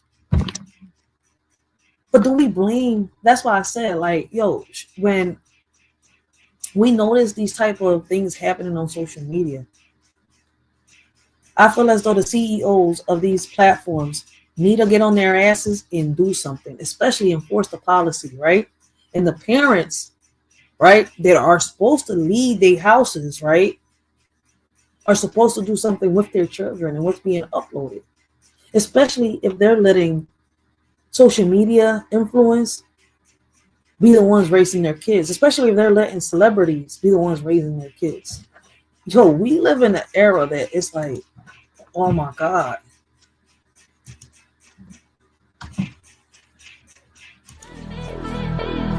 In this world of blame and shame, we point fingers, we play the game.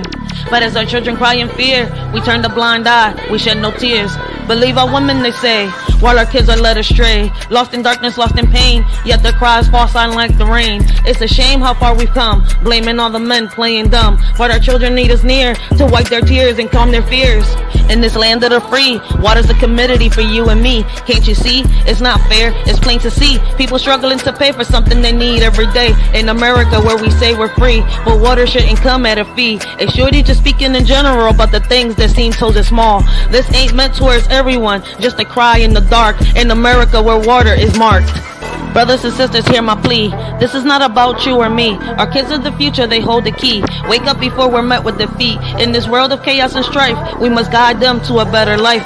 Teach them love, compassion, and light, so they can lead us out of this endless night. Let's unite as one strong force. For our children, let's stay on course. Together we can make a change and secure a better future in exchange. Y'all should have listened the first time they let the cat out the hat. Now it's a crime. Many are falling into a trap, thinking it's a game, but they full of cap. Some are ready and fully strapped, while others keep falling into the gap. The warning signs were clear as day, but some chose not to heed what they say. Now the consequences come to light. Those who ignored are in for a fight. Listen close and learn from this mishap. Don't be caught unaware, don't fall into the trap. From the wisdom of my elders, I learned women are strong, independent, and firm. But sometimes we need a helping hand to conquer challenges and make a stand. Independence is crucial, that's true. Yet together with a man we can pursue. Respect yourself first and foremost, so others will treat you like the most. Ladies growing up, remember this advice. You're capable of anything you devise. But partnership and respect go hand in hand. Embrace your strength and make a stand. Memories of the past I couldn't see, now I understand. The wisdom they gave me, respect yourself first, that's the key. To earn respect from others is how it should be.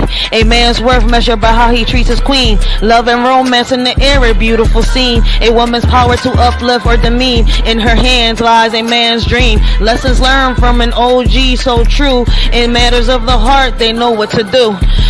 Love and respect intertwined like glue. In a world where old-fashioned values still ring through. Peter Pan, Peter Pan, Peter Pan was a fairy tale. Now males want to be females without fail. Women want to be... So unfortunately, right, we got adults on here doing things, right? Shit, we got females on here bashing men. We got men bashing women. You see where I'm coming from? I'm not sure what's really happening, right, when it comes to social media, right? Let me see. I have to play like this, right? Even though, you know, I have on here the way I feel about somebody on social media, right? And he was this was a male that sat here, right, and sat and talked about a shorty. I'm saying him like he's a grown ass man trying to provoke a shorty on social media. I got a whole man here at home. What the fuck I look like trying to argue and go back and forth with another man? Like, these men on here acting so feminine, and I can honestly sit here and tell you I don't understand why, you know, men come online and act so, you know, zesty. Like, women do it too, so let's not get testy. Prayers out for our real men doing what they gotta do.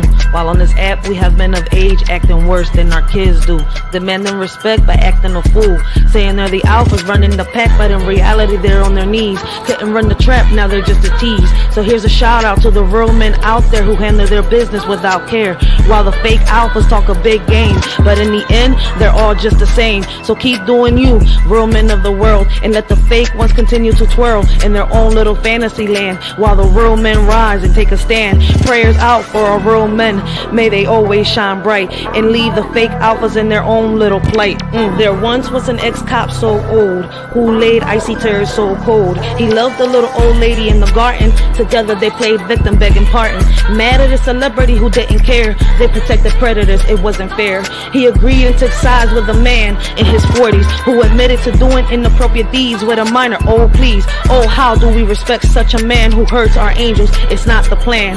Lost and confused, he needs a hand to find his cucumber, oh so grand. Maybe gardening will teach him so well to be a man and stop the spell. Speaking on woman who didn't bother him, let's help him find his way with a grin. Give him something to tell. In the real world, street justice will be swift for predators to prey on the innocent gift. But on this app, it's a different tale, where predators hide behind the digital veil. Men and women admit to their inappropriate deeds. With minors, they praise and protect their misdeeds. While warriors fight to protect our angels online, predators lurk waiting for their next vile crime. To all the warriors, keep standing tall, protecting our kids, never letting them fall. Let's watch over our children with care and show the predators we won't let them dare.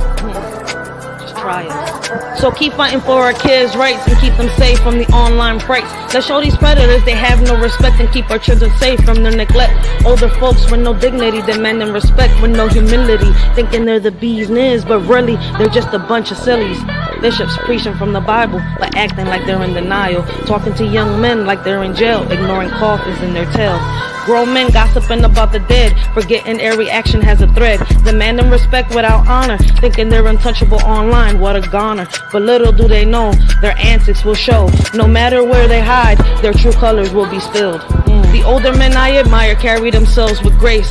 They know who they are and where they're going in this race. They won't bash women, they know when to walk away and when to stand and fight. They show us a better way. Not every battle is meant to be won. They've earned respect with honor, while on this app some older men seek attention, causing drama, arguing with women, bouncing on rainbows it seems. How can we respect that and keep our dreams? Let's learn from the wise and carry ourselves with pride, respecting others, showing love and letting our true selves shine bright. I don't know why men come online and be messy, but women do it too, so let's not get testy. These older folks run plays trying to deceive, but when we... And that's a fact, man. Like I say on there, man. That's how I was supposed to say it. I don't know why men come online and get messy, man, but women too. Women do it too, so let's not get testy.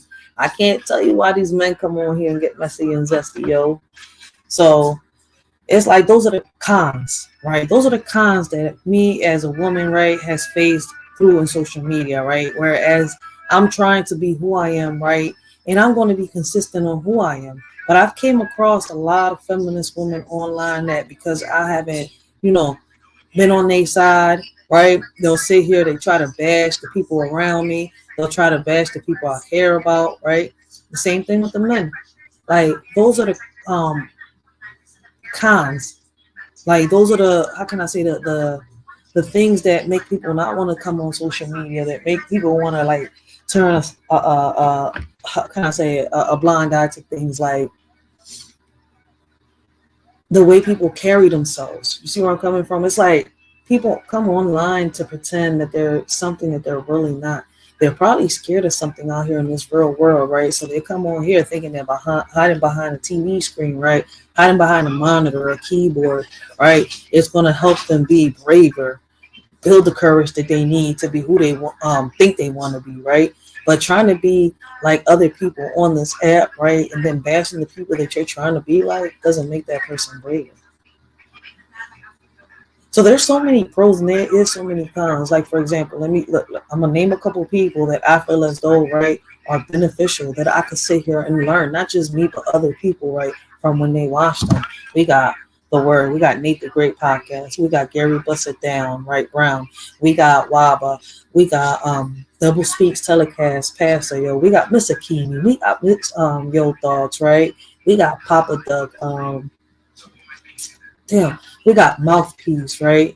It's so many people, man. I want to name a lot of people. We got Mouthpiece, we got Miss April Showers, right?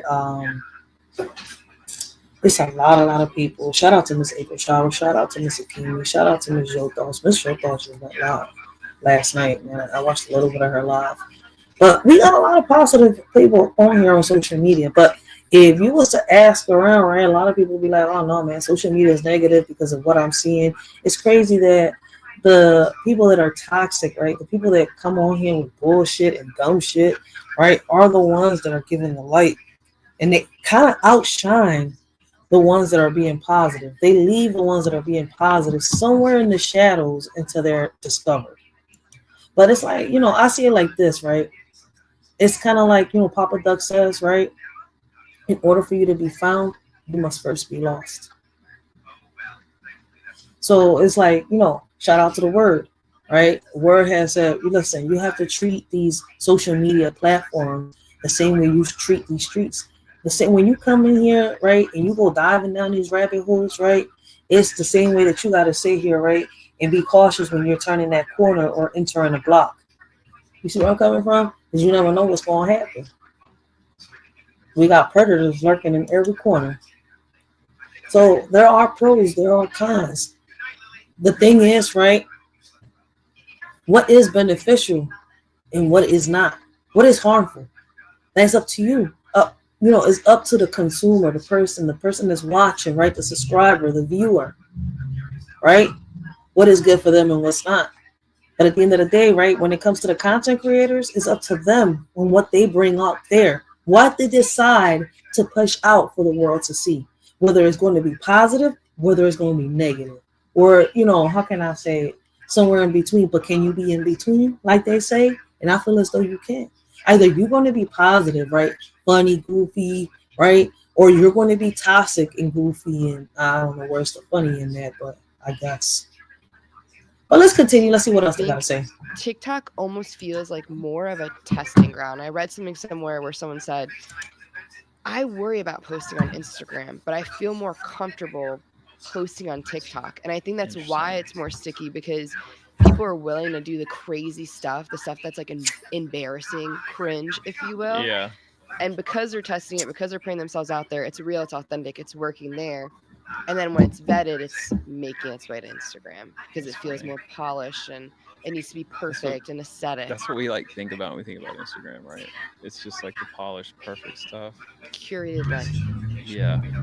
So that is interesting. That's kind of what I was wondering, but also I'm kind of like stuck on how they see Instagram like that, man. Instagram to me has really begun to suck. Like I use it for business. I use the business side of Instagram, but like to scroll down and watch videos, no, it's too much of the celebrity gossip, right?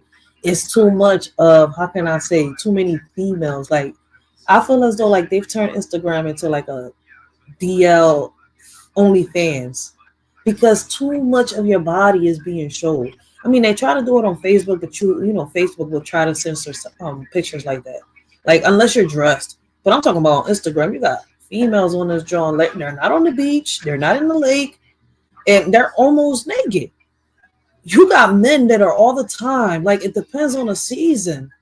Like it depends. Listen, tell me what day of the. I mean, what month of the year it is, right? And I'll tell you which of these months is cuffing season.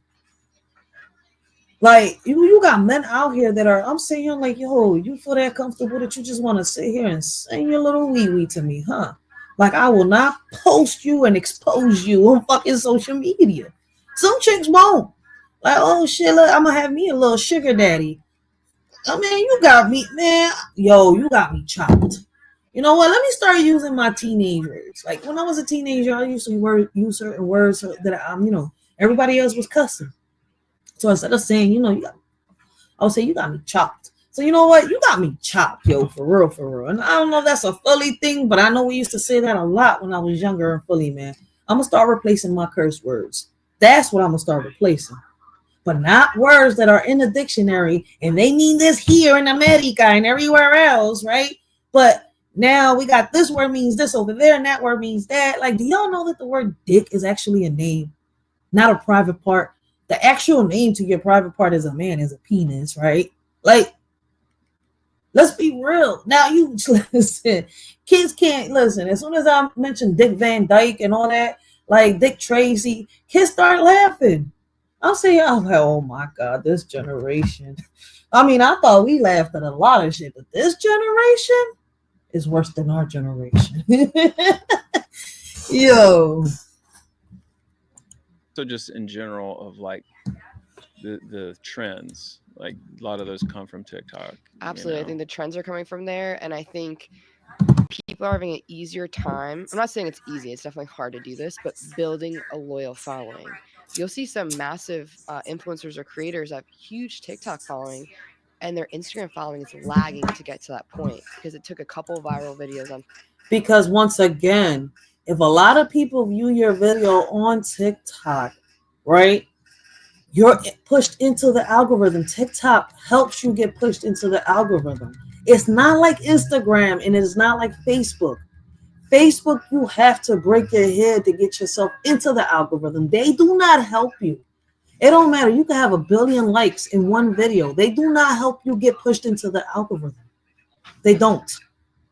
So that's why a lot of people is fed up with Facebook. And then they're saying that Facebook is for dinosaurs. They're comparing it to MySpace. Instagram is getting there too. Instagram, a lot of people is comparing this joint to Facebook, and they're comparing this joint to fucking OnlyFans because of what men and women come on this joint to do. It's like I feel as though they go to Instagram to freaking hook up, but they don't talk about that.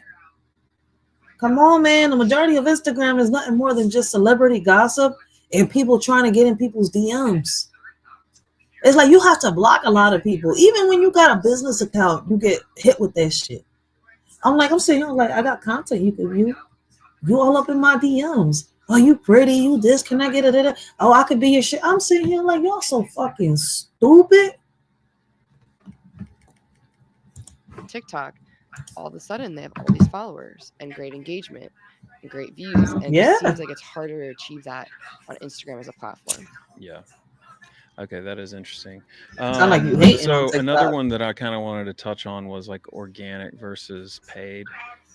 Dun, dun, dun. Yeah, and it's interesting because I kind of touched on this at the beginning, but I actually really like paid content. You know, if the algorithm knows. Okay, and that's another reason why TikTok, right, is more likable to people. Let me put it like this, right? If you got an LLC, right, you could actually how can I say get monetized on TikTok fast. Your videos can get monetized because you're pushing product, right? And TikTok will actually help you get faster into the algorithm with your business. I wish YouTube could sit here and let me, open up. Like now that I got the option to get monetized, right? I just got to clean that one video that I got here. But then that's because it got copyrighted music. But other than that, I should have been able to sit here and have the option, if I had an LLC, right, to push my product through my videos here on YouTube. No. You know who gave me that option? TikTok. TikTok gave me the option to promote my business straight from the gate. YouTube makes it hard. Like, I really wanted to push a lot of my products so that people could see the type of, shirts that we make and stuff like that, the website that we're teaming up as a third party with and stuff like that. But I have to get monetized in order for me to push my products through YouTube. That's the part that sucks. In order for me to push my book, my poetry book through YouTube, I have to get monetized. So once I sit here and I hit the little apply button, which I got the option for now,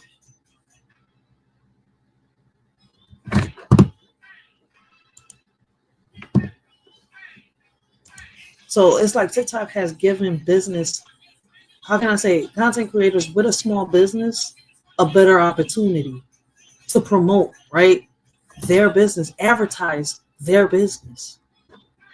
So it draws more attention.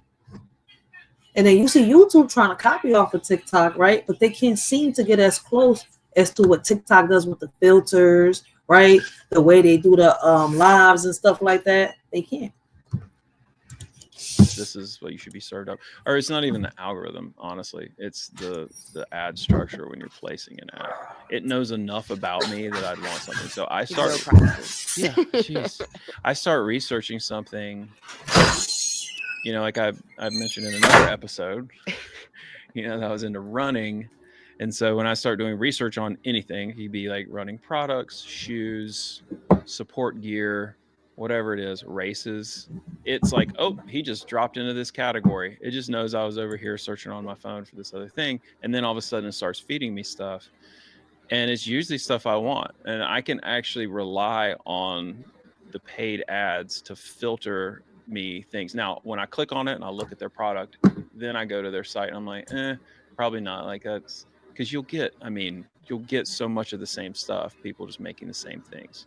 Then you'll get also like really unique stuff. They're like facts. You do got some people that do the same type of content, and that's why I try to mix it up, right? That's why when I came up with the podcast, I said I'm going to switch it up every weekend. There's going to be times where I'm gonna have to do a part 1, part 2, and part 3, right? Where you're going to see me talking about the same topic, because obviously we didn't finish in the first part. So he's true on that. And that's the beneficial part of it, right? Especially when you can promote your business and stuff like that and keep pushing forward and helping others in the process. Oh, no, this I actually really like. This is perfect for me. So I just let those things come in. I'm like, let's go. Come on. Give me what I want. Let me not have to go out and research it. Yeah. And so I don't always have to purchase it. But I don't mind when the ads come in and they're tailored to exactly what I've been searching. So that doesn't necessarily bother me. But I'm just wondering from your perspective, like what's the mix of paid versus organic? Where's the biggest bang for the buck? Because we produce both things for clients. So like how does that work? And then how are they different? How are they the same sometimes? Yeah, absolutely. I think having an always on organic plan first. Because if you're just only posting paid things, I feel like it's very disingenuous to your audience. And I think there is a good strategy behind putting money behind content that's already doing well as like a paid tactic. So if you're on Instagram, for example, you post something and you get a notification, this is outperforming your other posts within the past 24 hours. Go ahead and throw money behind it because you already know it works. And so you're going to have a lower cost per click or per view. So I definitely recommend that. I will say, we're seeing a lot of changes in the paid space in terms. Yeah, she makes a point on that, but let me sit here, right, and say something before anybody does that. If you're planning to get monetized, right, on any of these platforms, if you sit here and pay for your content, YouTube will not pay for you paying for this advertisement. They don't. So I'm giving y'all the warning, like the warning was given to me, and then I had to go down the rabbit hole and research. If you're sitting here paying for your advertised video, like advertising your own video, right, and you're helping them, paying for them to help you promote it, they won't pay you for that video. And at first I was confused and thinking, oh, no, that's, no. I mean, yeah, it's like that. And I think it's on every platform you get monetized on. So I would suggest that y'all to just try to, keep sharing and sharing as much as you can and try to get your audience to share your videos. Because the more your audience shares your videos, the more they help you get into the algorithm. And that's why I say that I appreciate those people that share my video, right? And comment on my videos, because I don't always gotta have a like. The dislike button is there too. You see where I'm coming from? What's going to help you get into this algorithm is by you sharing this video. Share it on different platforms, whether it's Facebook, Instagram, TikTok. I mean, you're able to share it. I share a lot of my videos on Reddit. I share it on Facebook, and I share them on Twitter, right? And a lot of people that I watch that go live, right? I share their videos, right, on Facebook, Reddit, and on Twitter, just so that I can help them, right? Like at the end of the day, if you really look at it, I'm trying to put their videos on 3 different platforms, right? Where, it's different types of people watching, and they will click and they will watch. In terms of like privacy laws and things like that, there are creators sharing things about how to remove all your data or have Meta not have the ability to track you as well or serve you up as many things. And it's really fascinating if you go in the back end and see like all the things that your information has been linked to. It's frightening, quite frankly. I love it. But it's perfect to you. For me, I looked as long as there's not a data leak. I was shocked, and I was like, when did I engage with like all these random chaotic things? So there's like a mix of that, and then companies like Apple who are like, we want you to be private. We're going to protect your privacy. We want to share your information. And then marketers like us who are like, no, we please need all these things to target. So I think people are having to be a little more creative. So we're seeing more content around influencers or people endorsing products. And that's doing really well. Where if you're on TikTok and someone's like, look at me in this dress, it looks so great, and you can shop it right from their link. And that's a fact. That's why I say that I got to put a lot of more of my focus on TikTok, because TikTok is actually helping me promote my business, right? Compared to, hey, my hair got loose again. Happy Mother's Day, Ms. April. Happy Mother's Day. Hope you're enjoying your day, guys. Happy Mother's Day to all the mothers out there, right? Happy Mother's Day to all the single mothers out there trying to be a mother and a father at the same time. Happy Mother's Day to all the fathers out there being a father and a mother to their children, man. So hopefully y'all enjoy your holidays. I don't celebrate Mother's Day. That's why y'all see me on this job, man. And I want to appreciate y'all for, rocking out with a shorty, because y'all could have been, anywhere else, doing anything else, especially celebrating Mother's Day, but y'all here rocking out with a shorty today. And I really appreciate y'all for this, man. But like I said earlier, the reason I don't celebrate Mother's Day is because I feel as though that mothers should be appreciated every day. Every day. I felt like that since I was little. Would I get my mom roses and stuff like that? Yeah. But I feel as though moms, grandmothers, right, should be appreciated every single day. Not just one day out of a year, right? One day and 1 month out of a year. They should be celebrated every day. The same way we should celebrate our kids every day. Same way we should celebrate our fathers every single day. Because every single day we learn something from each other. Every single day, right? We give each other love. We're there for each other. We have our ups and downs, right? But the real families, right? The ones that care for each other are there all the time, right? Same to you, Ms. April Showers. Same to you. Guys, make sure y'all will check out Ms. April Showers, right? Great conversations, great topics. And like I tell everybody, she is another person that's here for our children, man. I appreciate Ms. April Showers, man. Hope you enjoy your Mother's Day, and everyone else too. But hold on, my bad.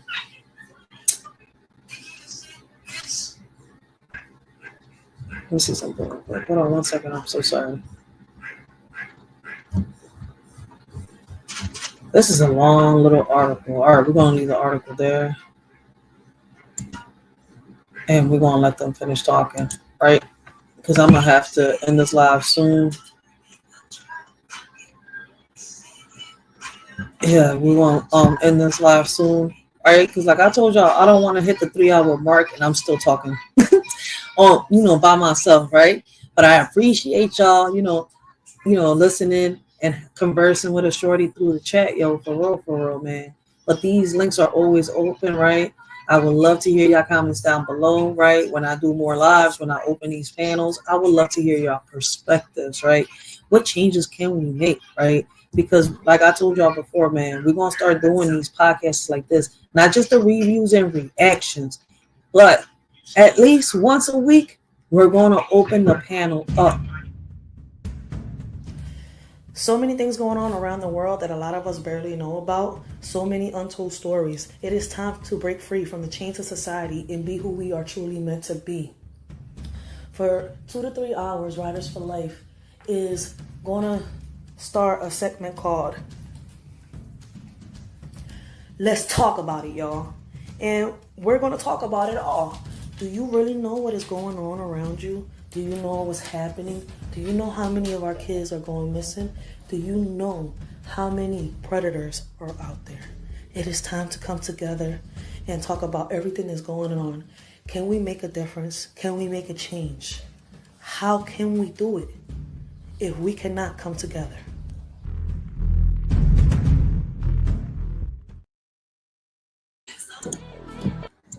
In the face of darkness, I stand tall and strong. With faith as my shield, I'll keep marching on. You may try to bring me down, you may try to silence me, but the warrior in me will never give up. That's some real shit right there, man. We've forgotten the morals and the respect, man. Everything. Has social media really, changed us, or have we changed ourselves? Big shout out, big blessings to Tyron Motif, guys. Make sure y'all go check him out, especially if y'all into the celebrity gossip. Go check Tyron out, man. Like I'm telling y'all, he be breaking down the celebrity gossip good. Like I know he be on that Krishan and Blueface. For those of y'all that like, all the celebrity stuff that's going on, he's hit, the nail in the coffin with this Krishan and Blueface stuff, man. Check him out. Like I know a lot of y'all be into it, like into the celebrity gossip. He's the man to go to, man. Like I love watching him while I'm cleaning, while I'm cooking. Listen, I watch a lot of people. So I'm just telling y'all, man, it is very few that I get drawn to, right? That my attention gets drawn to. Like they gotta know what they're talking about. You see where I'm coming from? Like they gotta be respectful, much more, man. Goofy, like he brings everything in. So he's also had brought up positive topics, right? And stuff like that. So make sure y'all go check him out. One thing I can sit here and tell y'all is, he be on point, man. And he don't bullshit around. Like he be telling you what it is and what it's like, yo. So I appreciate Tyrone, man, for bringing out the celebrity gossip podcast, man. I really, really love his channel. So if y'all got the time, right, make sure y'all go check him out. Y'all will not be disappointed. Like he does his open panels, man. I be seeing him having conversations with different people and stuff, man. Check him out. Y'all like talking celebrity gossip and all that? That's the channel y'all should be going to. Much love to Tyrone. But let's get back on point, right? Let's get back on topic. My bad. I had to do something real quick, right? But, like I was saying, right? I feel as though we're the ones that make social media harmful, right? And like when it comes to our kids mimic us. They mimic everything that we do, believe it or not. While we're thinking that the celebrities is what, draws their attention, right? While other parents are leaving the celebrities to raise our kids, right? It ain't the celebrities that raise our kids, it's us. While we pushing these celebrities deep down their eyes, right? We are the ones they really look up to. But we don't realize that we push the influence around them so far up their brains that it's to the point, like, I think sometimes they feel like the movie Get Out. Like, I know that, too, at a certain point, kids know from right and wrong, but we're older. You see where I'm coming from? Like, shit. And like they're getting affiliate money, but it's helping the brand overall. Or brands paying the influencers to promote the product or have codes and things like that. I think we're seeing more of that because there's this inherent like, I really trust this influencer for some reason, so maybe I will buy the product, and less of like, here's a snazzy commercial. I will say if it is like custom content by the brand on their channels, we're seeing shorter stuff perform best on paid. So like 6 seconds to 15 seconds. And you have to somehow get your story across in that little amount of time. That's interesting. Like what in that, like what, as I know there was a time when it was like the super scroll, you Yeah. know, things changed so much, but you know, on those paid, I've seen like the things that stick with me a lot of times is it could even be an image. It doesn't even have to be video. Yeah. But it would be like a person talking, and it is like really quick up front, and then it's like over, and you're like ready to scroll down and look and then go to the next thing. It just has to be like super engaging. It was similar like when we talked about we've talked before about YouTube, and it's like this similar thing. It's like the first few seconds are like, am I going to commit to this or not? That's it. It's almost like the same mindset. It's just everyone has attention deficit, and like you just have to like give it to them quick, right? No, you do. I feel like I wrote something in our social Slack channel the other day, and I was like, what's the hook? What's the CTA? Like, you got to get to it immediately. Yeah. Otherwise, you can make this really cool video, but no one cared because they didn't watch the first 3 seconds. So funny you say that, because That's that a is fact. the entire reason why Between Pixels went from being a production company. I mean, and not even that. She says that you can make a cool video, right? But nobody will really know because a lot of people only watch the videos for a few seconds.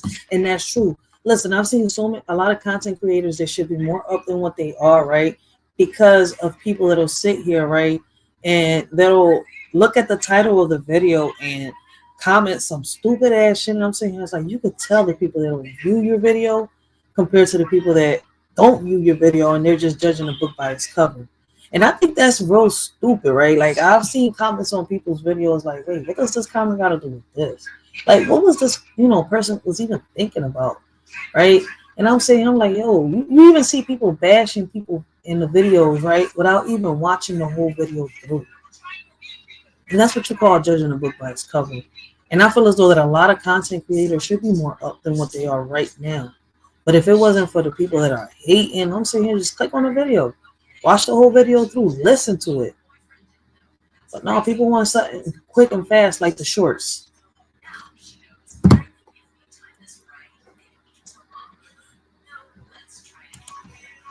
Company to a marketing company.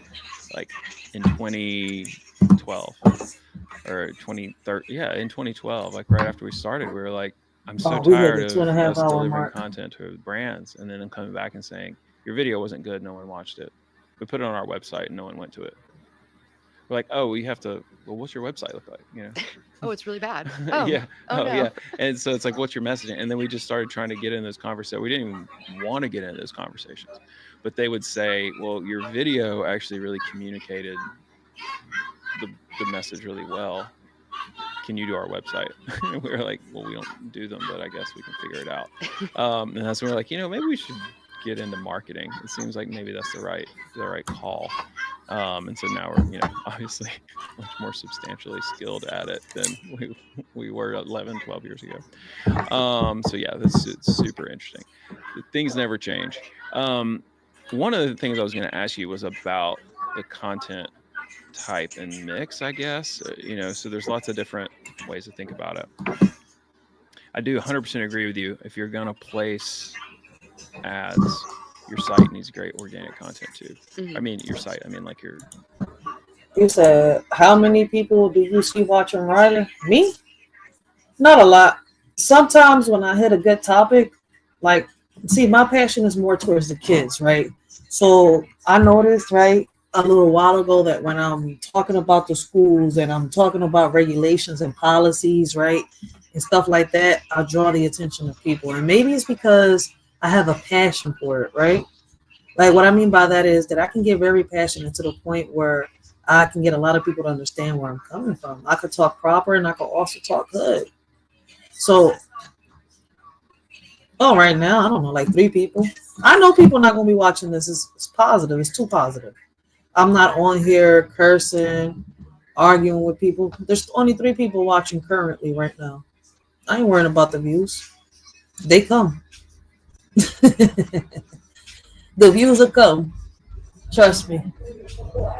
Plus, when I edit these videos, when I edit these lives and I chop them up little by little, and I upload them, like 10-minute videos, 20-minute videos, depending on the topic that I'm talking about, then people can actually, see what I'm about. And I think I get my views through the videos that I upload the majority of the time. My views actually come from the videos I upload sometimes. Some videos get a little bit of views. Some videos get some good views. I've had some videos reach 1,000, 2,000 views. You see where I'm coming from? I've had some lives reach 5,000, 8,000, 11,000 views, right? So it's like, I guess it's depending on the topic that I'm hitting, how I'm talking, right? How passionate I am about that topic. And like where it says, like, there's times where I could be goofy, right? Sometimes I'm in that mood where I'm joking around, see? And I'm hitting every angle. Now, I'm not just bringing the information, right? I'm bringing awareness. Plus, I'm being goofy and I'm joking around. I'm making it fun for everybody. And that's what we're trying to do, right? We're opening up these platforms where people can come up and express their feelings, right? Bring solutions to the table. And at the same time, man, we live, love, and laugh. But right now, nah, man. Me personally, when I go live, I don't like it's sometimes, once again, where I'll get a lot of people that's watching at once. But other than that, I'm not going to sit here and lie. My lives, there's some people that's watching maybe 3, 4, 5 at a time. Sometimes it's just one person watching. Sometimes I got people that's 10 people on my chat. I'm happy with that because at the end of the day, them 10 people is going to help me reach certain people. That one person, right, is helping me reach what I'm trying to reach. And that's what matters. To me, that's what matters.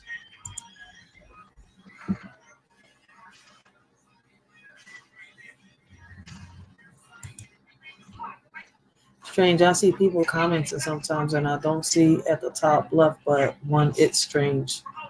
I think that's YouTube, right? I'm not gonna sit here and lie. I don't know if y'all noticed it, right? I don't know if it's them trying to, change certain things with the app, but I do notice that a lot of people, right, have certain likes, they get taken away. They got a certain amount of views, right, when they're live, right? And then when they go off live, those views get taken away. It's like, oh shit.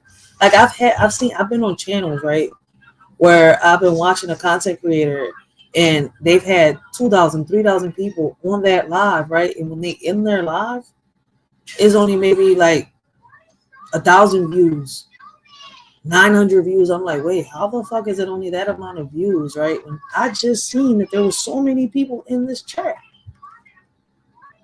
Yes. And that's happened too. Listen, I've gone live, right? And I've ended my live, downloaded my video, and it's like my video starts at a certain point. And I'm sitting here, I was like, wait, what happened? Like I was saying this before my video got cut off. I mean, I don't know. Whatever the problem is, right? The issue is with YouTube, not with us. For real.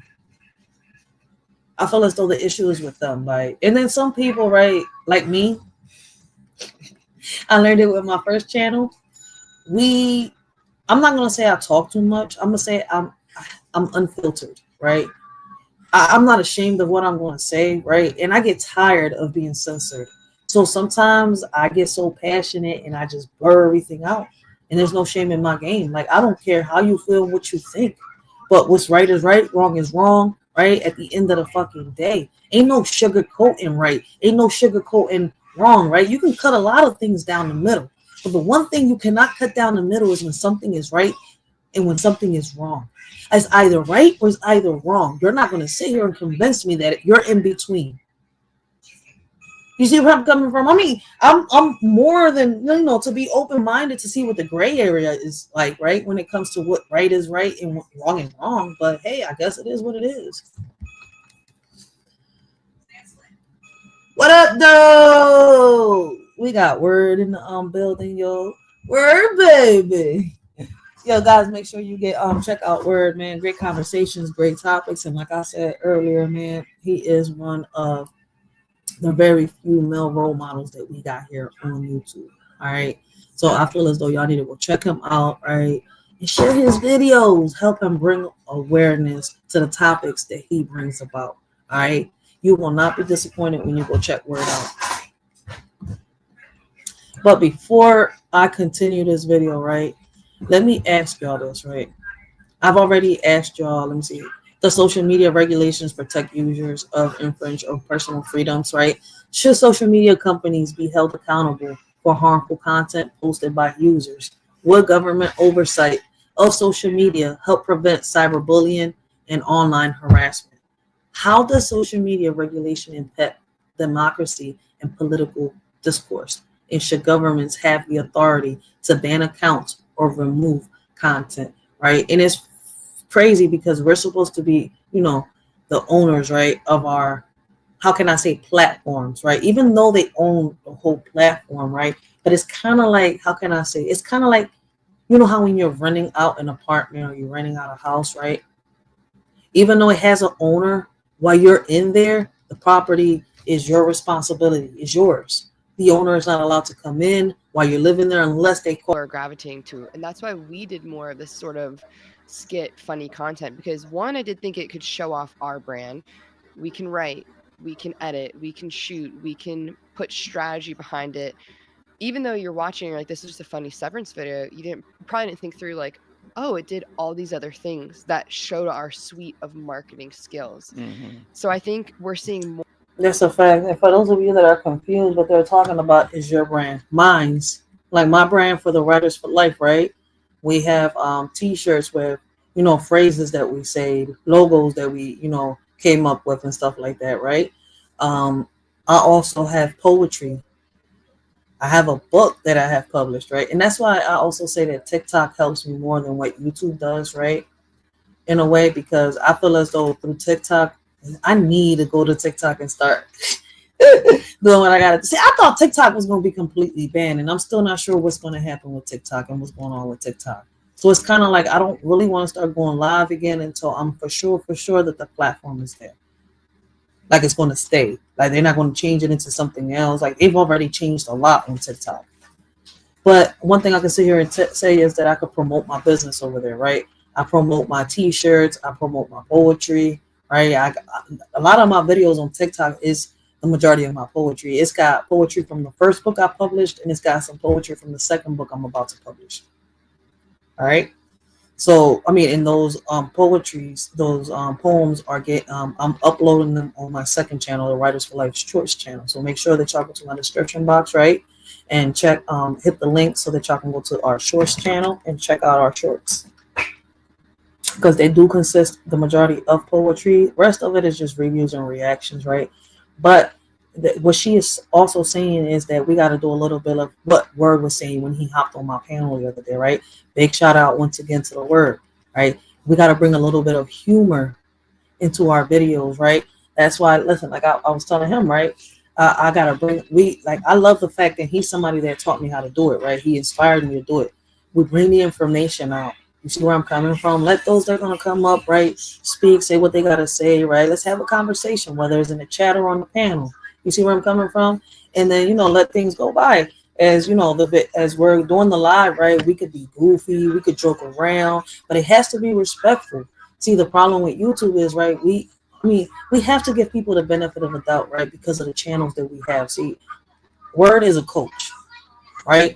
And everything he does represent his real life too, in a way. He doesn't bring YouTube to his house, right? He doesn't bring it to real life. What I'm trying to say is that he's got people that care about him, that watch his videos, watch his lives. So he has to be cautious of what he does and what he says on here too, especially if he wants the youth to follow him in a positive way.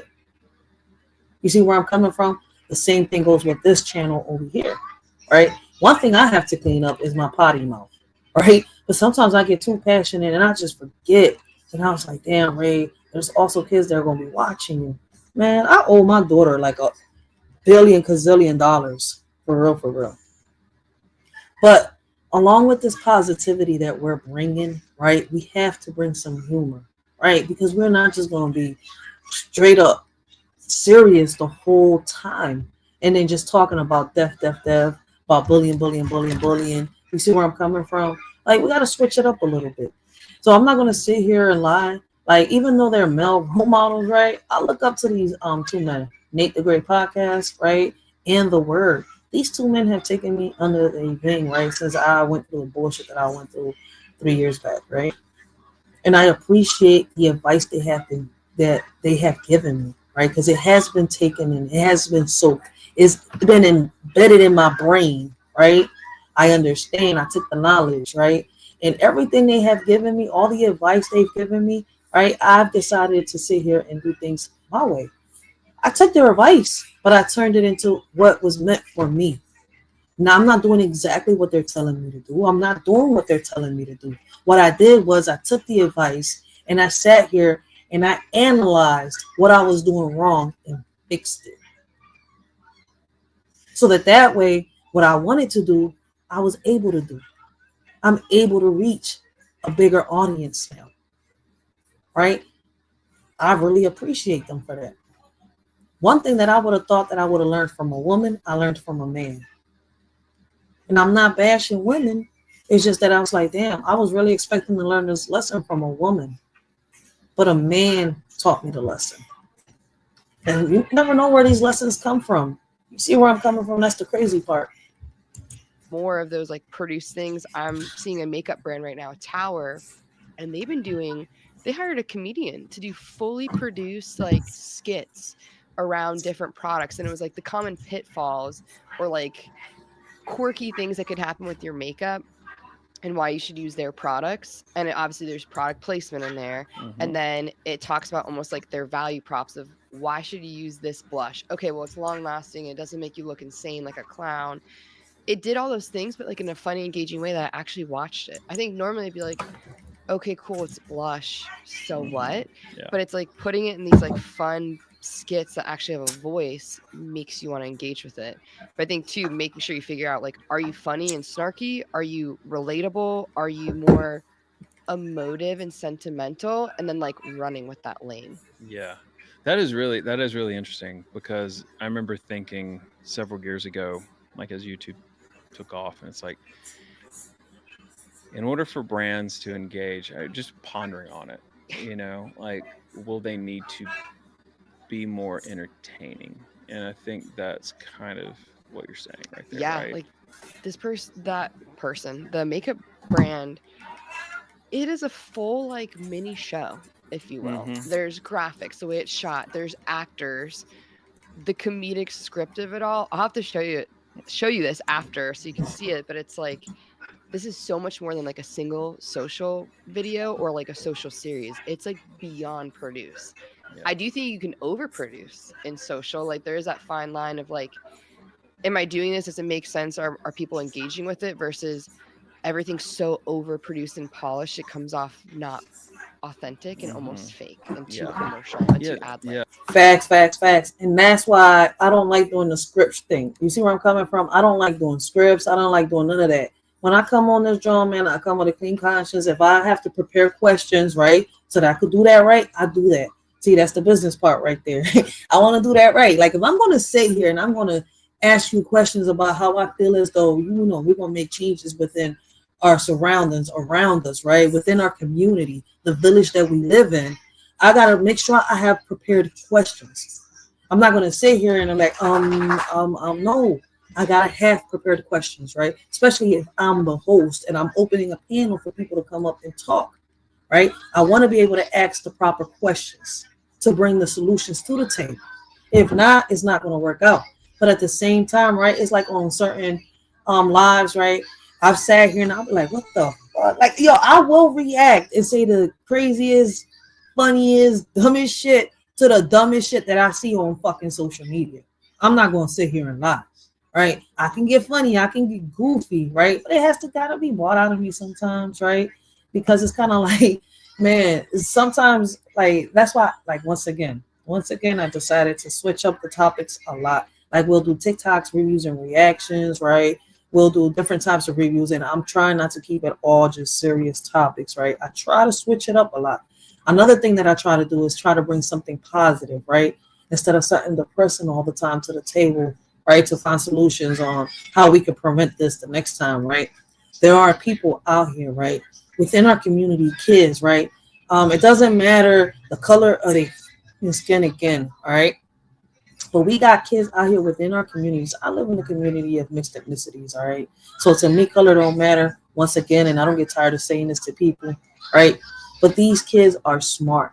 We don't talk about the good things that they accomplish, right? We're always bringing out the bad. Like, all we want to make the hood look like it's just something bad. But we got kids out here that want to outgrow the hood. They want to get out of the hood. They want to get their families out the hood. You see where I'm coming from? And it's crazy that we got kids out here showing us that their mentality, right? That they got a better mentality than some adults out here. Right? Believe it or not, that's the truth. That's the facts. Man, I don't know if it's the spirit in them, right? That, because they say, you know, girls grow up faster than boys. But I've also seen some boys be a little mature, young. Listen, there's some smart ass kids out here. And I feel as though that some of us parents are the ones that mess up their future for them. Right. And what I mean by that is, right, because as you're growing up, right, and you're becoming a teenager, going into an adult, we have so many options, so many choices in life, right? But sometimes certain family members, right, sit here and don't help you see that. They clog it, right? They'll sit here and throw bombs and you know, put bombs to explode in front of you, right? Put obstacles in front of you, and you're having a hard time. But you know, once you reach a certain age, right, and you're not a child no more, and you have the choice, right? You're able to decide for yourself, not your parent deciding for you, not a guardian deciding for you, not the government deciding for you. You have a choice. You see, that's where you have to be more cautious with your choices and the options that you make. It's us, right? It ain't no Superman coming to save us. It ain't the government trying to, you know, predict our future. It's us. The option is in our hands. The will to do things is in our hands. It's in us. The power to change our destiny is in us. If you want to wake up and have a bad day, you're going to, I mean, if you wake up and you already straight from the gate thinking you're going to have a bad day, your day is going to start off bad. If straight from the gate you're thinking about having a good day and having, you know, something positive, you're going to have a good day. No matter what obstacles get thrown in your way, right? You're going to be able to overcome them obstacles. You're going to be able to push through them obstacles because in your mind, you're positive. There's nothing that can bring you down. We all have ups and downs, right? But the decisions we make in life, right?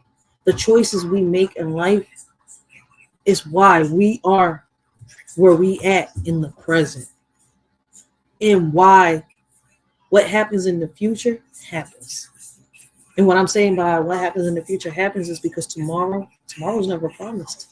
You don't know what is going to happen tomorrow. You don't know what's going to happen in the next few hours from today. So what we do out here, right, in our natural real lives, right, affects us. What we do on social media, they say, oh, it's all entertainment, right? Believe it or not, it follows you into real life. That's why you're seeing, and maybe correct me if I'm wrong. I could be wrong, but this is my opinion, and I don't know. I don't think of opinions being wrong. But this is why, right? In my opinion, I feel as though we're seeing Hollywood come to life. We're seeing social media come to life. You see where I'm coming from? Why are these kids doing this? Why are these kids doing that? Why are these kids talking like that? Well, have you seen what the adults are doing? Half of these adults are hiding behind a keyboard, pretending to be somebody that they're not. Just for some 15 minutes of fame. Some of them end up in a casket or behind bars just for some 15 minutes of fame. Why? Because they want to come on here acting wankster. I mean, gangster when they wankster. Shit. It's the truth. You got women on here doing worse things than what they'll do out here. Knowing damn well that if they get in the face of a man when they bash him and say the things that they do here on social media, out here, they're going to have to get another man. But then I've also learned that a man that's out here going, he's just all bark. That's it. Should you be scared of a dog that's just barking? I'll be scared of a quiet one. So you got to look, man, be careful with the red flags and more on social media than out here. Out here, you can see when them red flags are coming and where they're at. On social media, you cannot see them red flags coming and where they at. They're like blind spots in a car. So we have to be cautious and be careful. I'm gonna pause this right here, guys, right? And we gonna go live next weekend. It's up to y'all, man. Listen, the panels are open. We can talk more about this, man. But we're going into 3 hours onto this, John. All right. So I'm gonna see y'all on the weekend. I'm not sure if Word's going live tonight. I know Gary just went live an hour ago. Go check out that Mother's Day video live that Gary put out there for all the mothers, man. Can y'all leave y'all links down below so people can check y'all out? I don't know if Word's going live tonight, but if he does, y'all know I'm going to share his live, right? I might join the live. I don't know.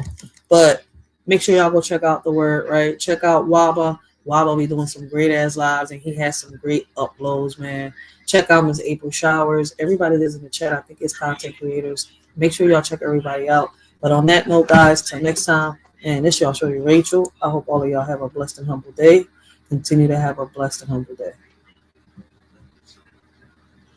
Religiously, understand the 7 princes of hell. You understand the 7 demons within you. You understand that whole concept. It's a whole metaphysical concept. We ain't go over that, but anyway, so from